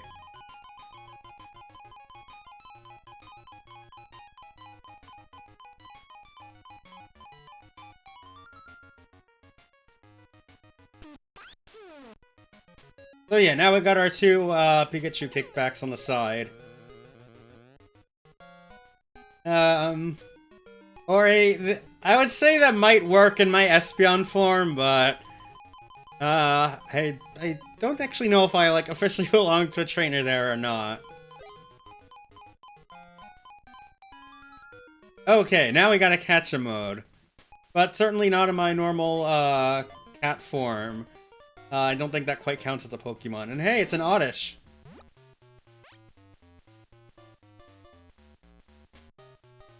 If you are going to...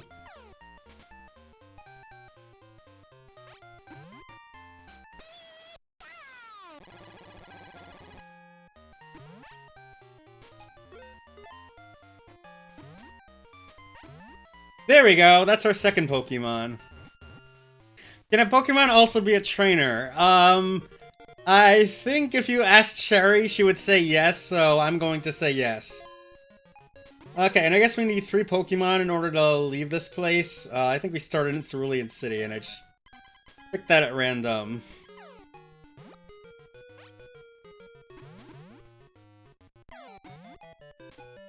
Oh no, never mind! The bulb was almost dead, but I managed to hit it right into the Pikachu save.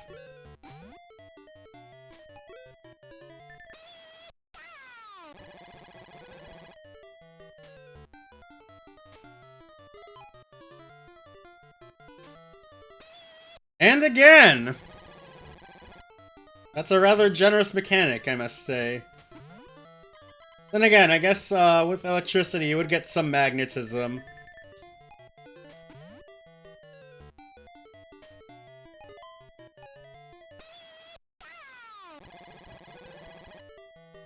Okay, I wasn't able to move. Hold on. Chiz.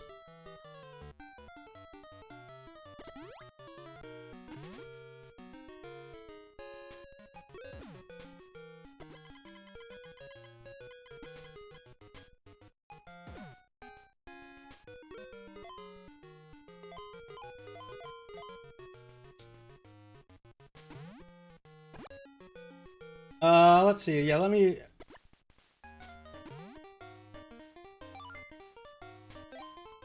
So you have to get experience by hitting certain targets. I see.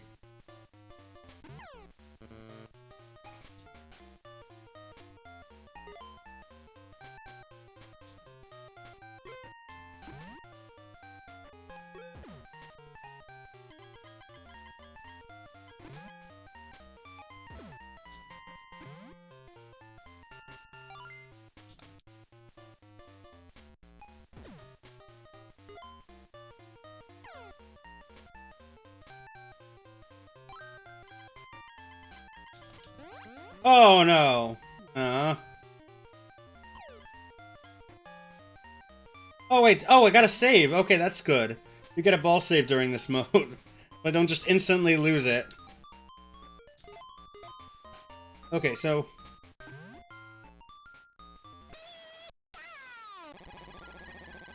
I don't actually know where the next...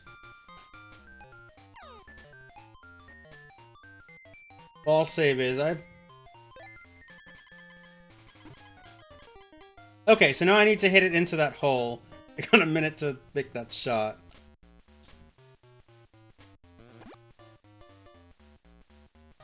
And there we go!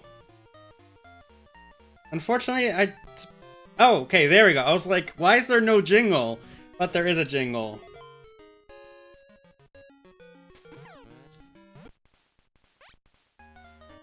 Oh, this looks like another Oddish.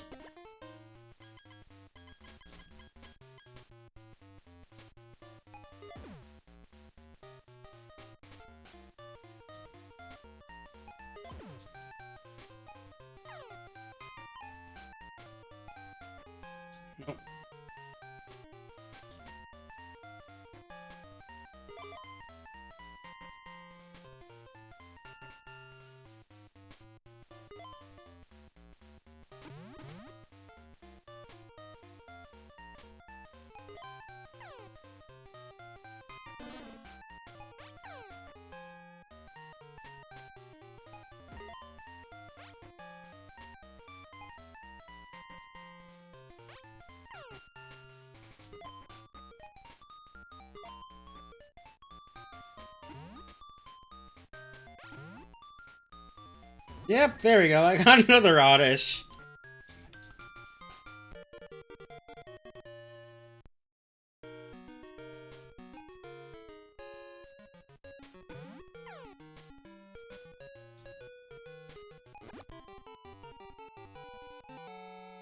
And now we got a bonus stage.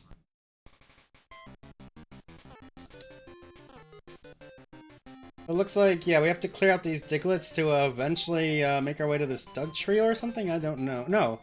We have to clear out even more of the Diglets. I guess once we clear out all of them.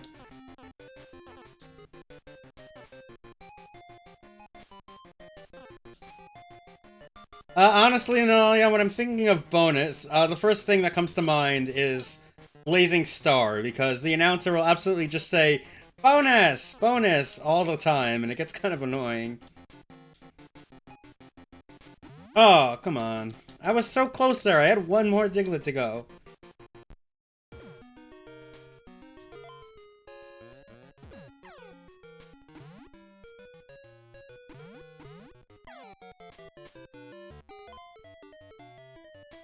Okay, you're not telling me what I need to hit. Okay, I guess now it's telling me I need to... There we go. Okay, that is fair enough, Linalia, and we probably should play that at some point.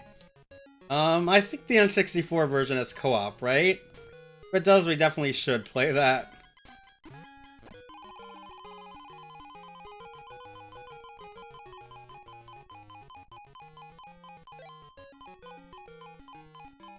Okay, yeah, I see it. Then maybe never mind.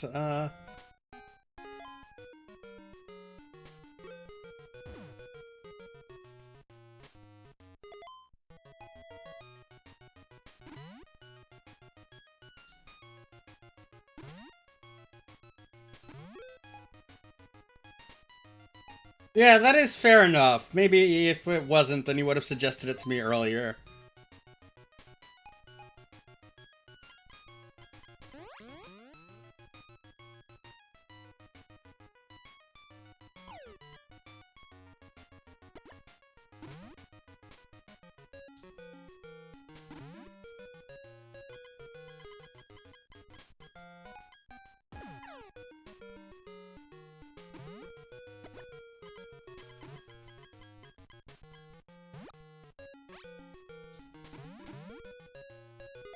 I don't need to hit those targets.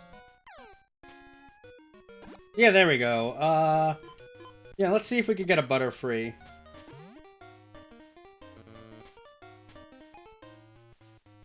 Okay, how do you recover when a Pokemon is tired?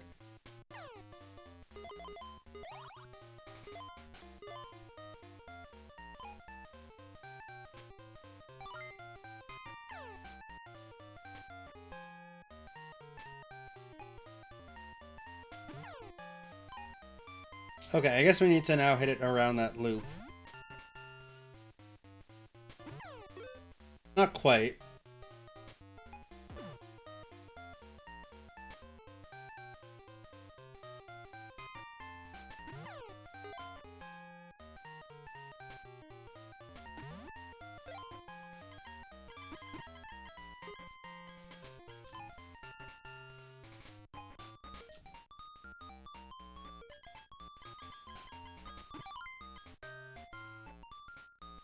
Okay, and there's one in the middle there. Yeah, it looks like, okay, a higher form. Maybe I should have tried one of my Odysseys first.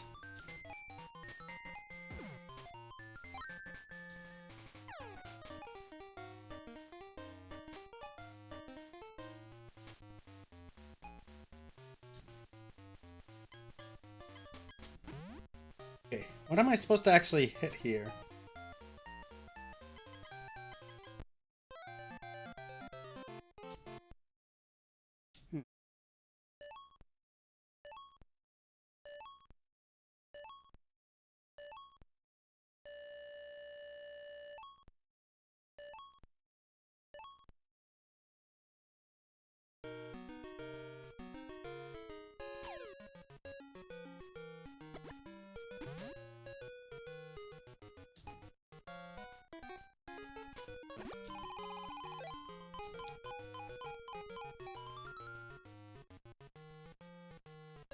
Okay, let's try for one of the easier ones, like this Oddish here. If we can...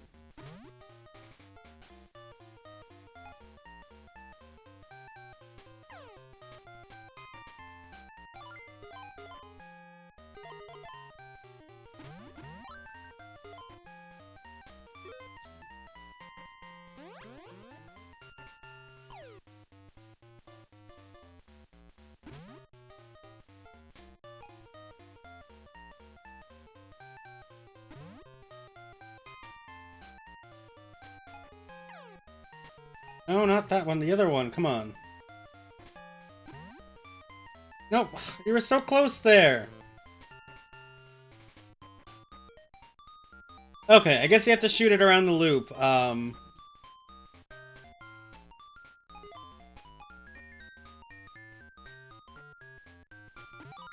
Okay. Okay. No!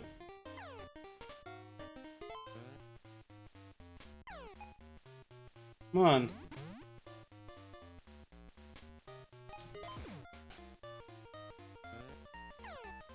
No! Yeah, I mean, the black hole is kind of based on the, magnetic stuff. And, like, it's an actual pinball mechanic where they just put a magnetic object and then the ball can get attached to it, but... Okay, so let's try the, blue stage.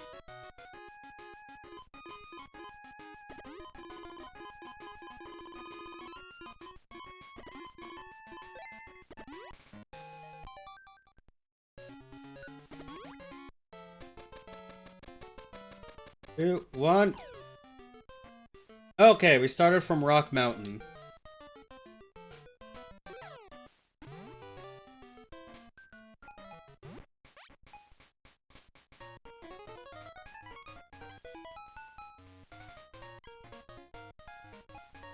Okay, we're supposed to... There, which actually looks harder to do than, the Voltorbs on the other table. Okay, there we go. Yeah, that is definitely true. I mean, certainly whatever this magnet is doing is extremely weird, honestly.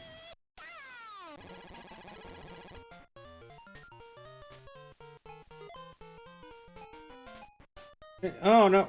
No, no, no, no, no. Aw. Oh, never mind. You gotta save her.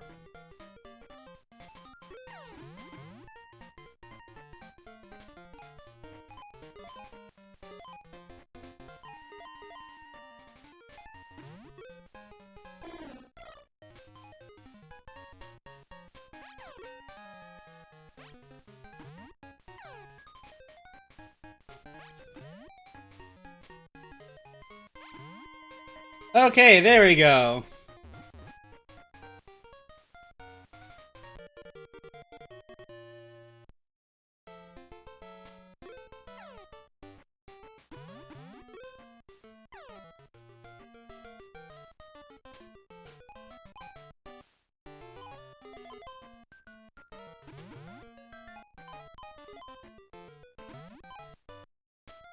Yeah, honestly, having the middle of the table be a magnet like that is kind of weird.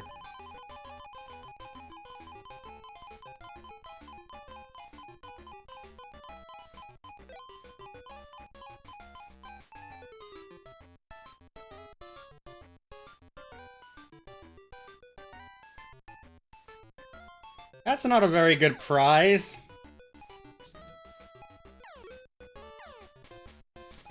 Oh, and okay.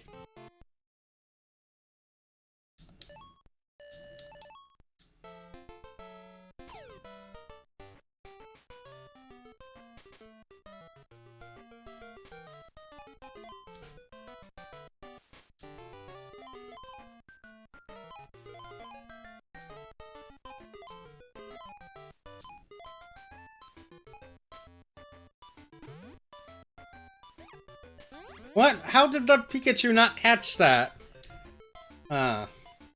Whatever, we gotta save, but it... Oh, I guess the Pikachu switches sides depending on, But even then, yeah...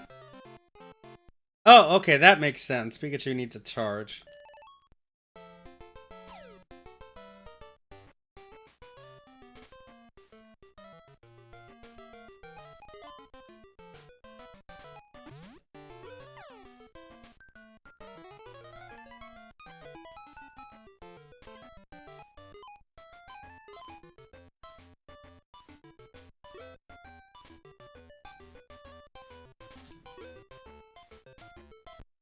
And I still biffed it anyway. I think I'm gonna try this one again. Yeah, I think before on the last table I got the double Pika. Thank you for the head pat.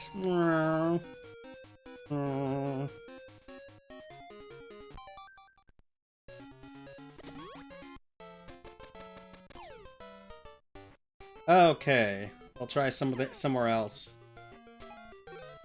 I guess that location gives lets you catch different Pokemon, but yeah, this might even be is that a Psyduck, a Squirtle? I can't tell.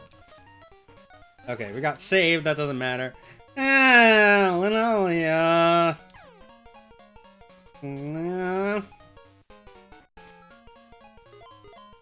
You're a very good robot. It's a Squirtle.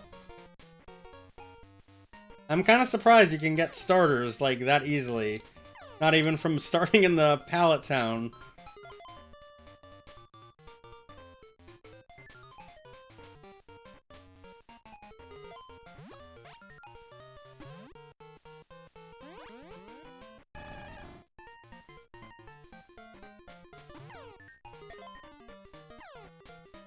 No, come on.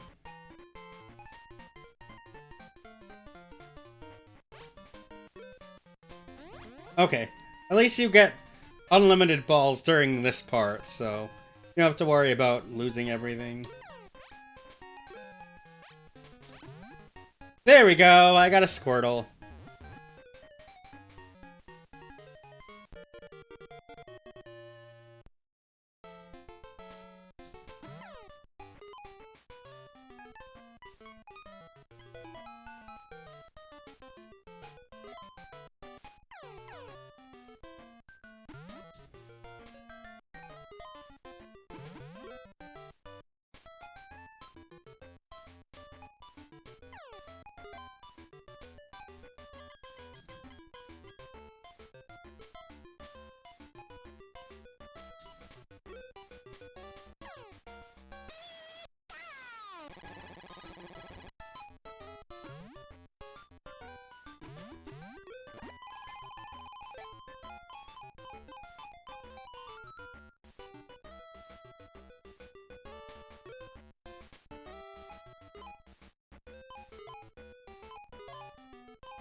And I didn't quite have enough charge for that.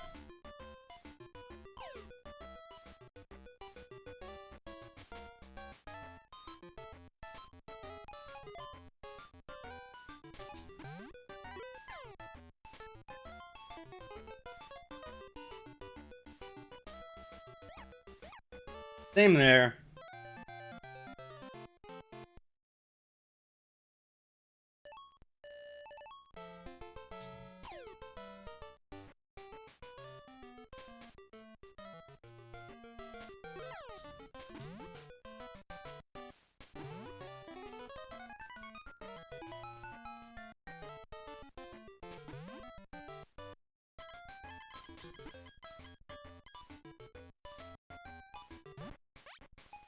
Okay, there we go. And hey, look, it's another sparrow.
Okay, finally! Getting that multiplier up is surprisingly tricky.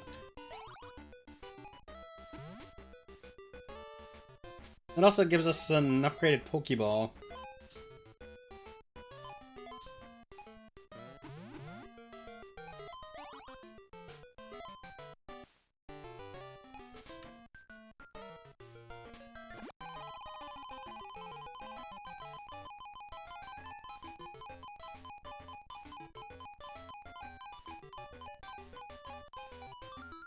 Alright! And,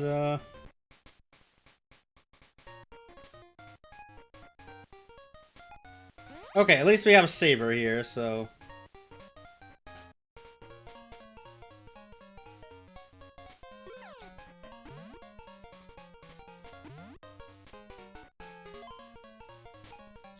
Oh, it's a Nidoran!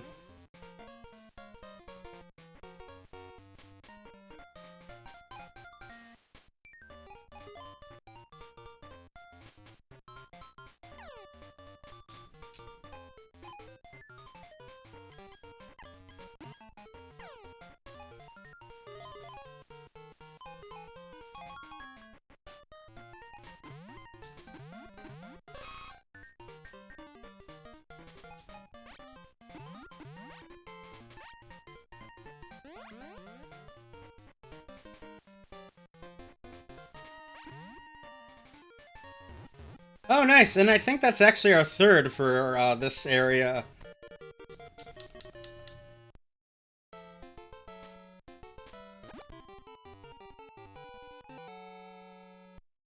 And that means a bonus stage!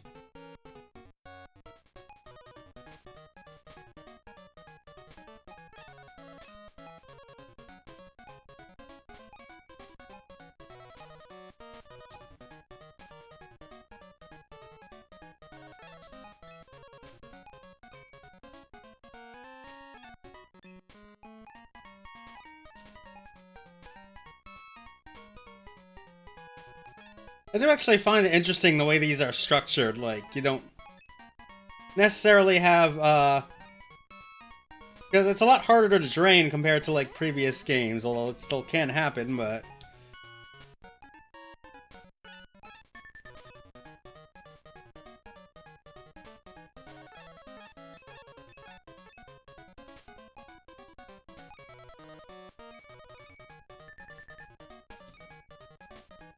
Wow, that's a nice bonus, actually.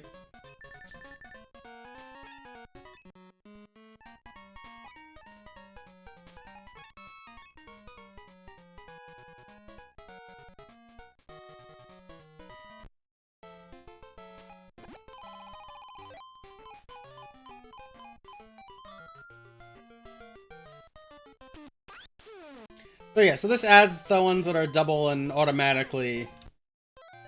Oh, whatever.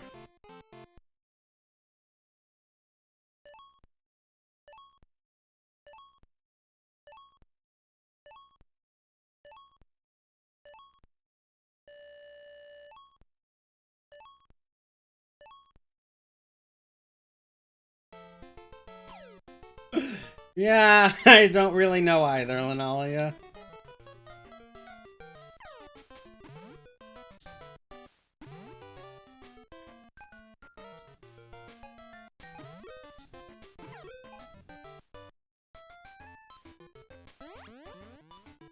Hello, Score.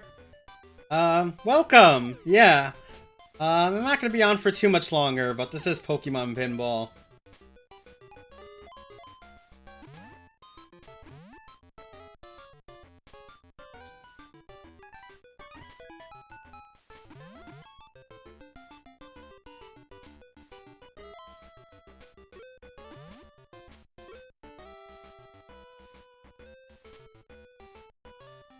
Yeah, unfortunately, I never had this one growing up. I had the trading card game. I had some of the official games, but not this one. And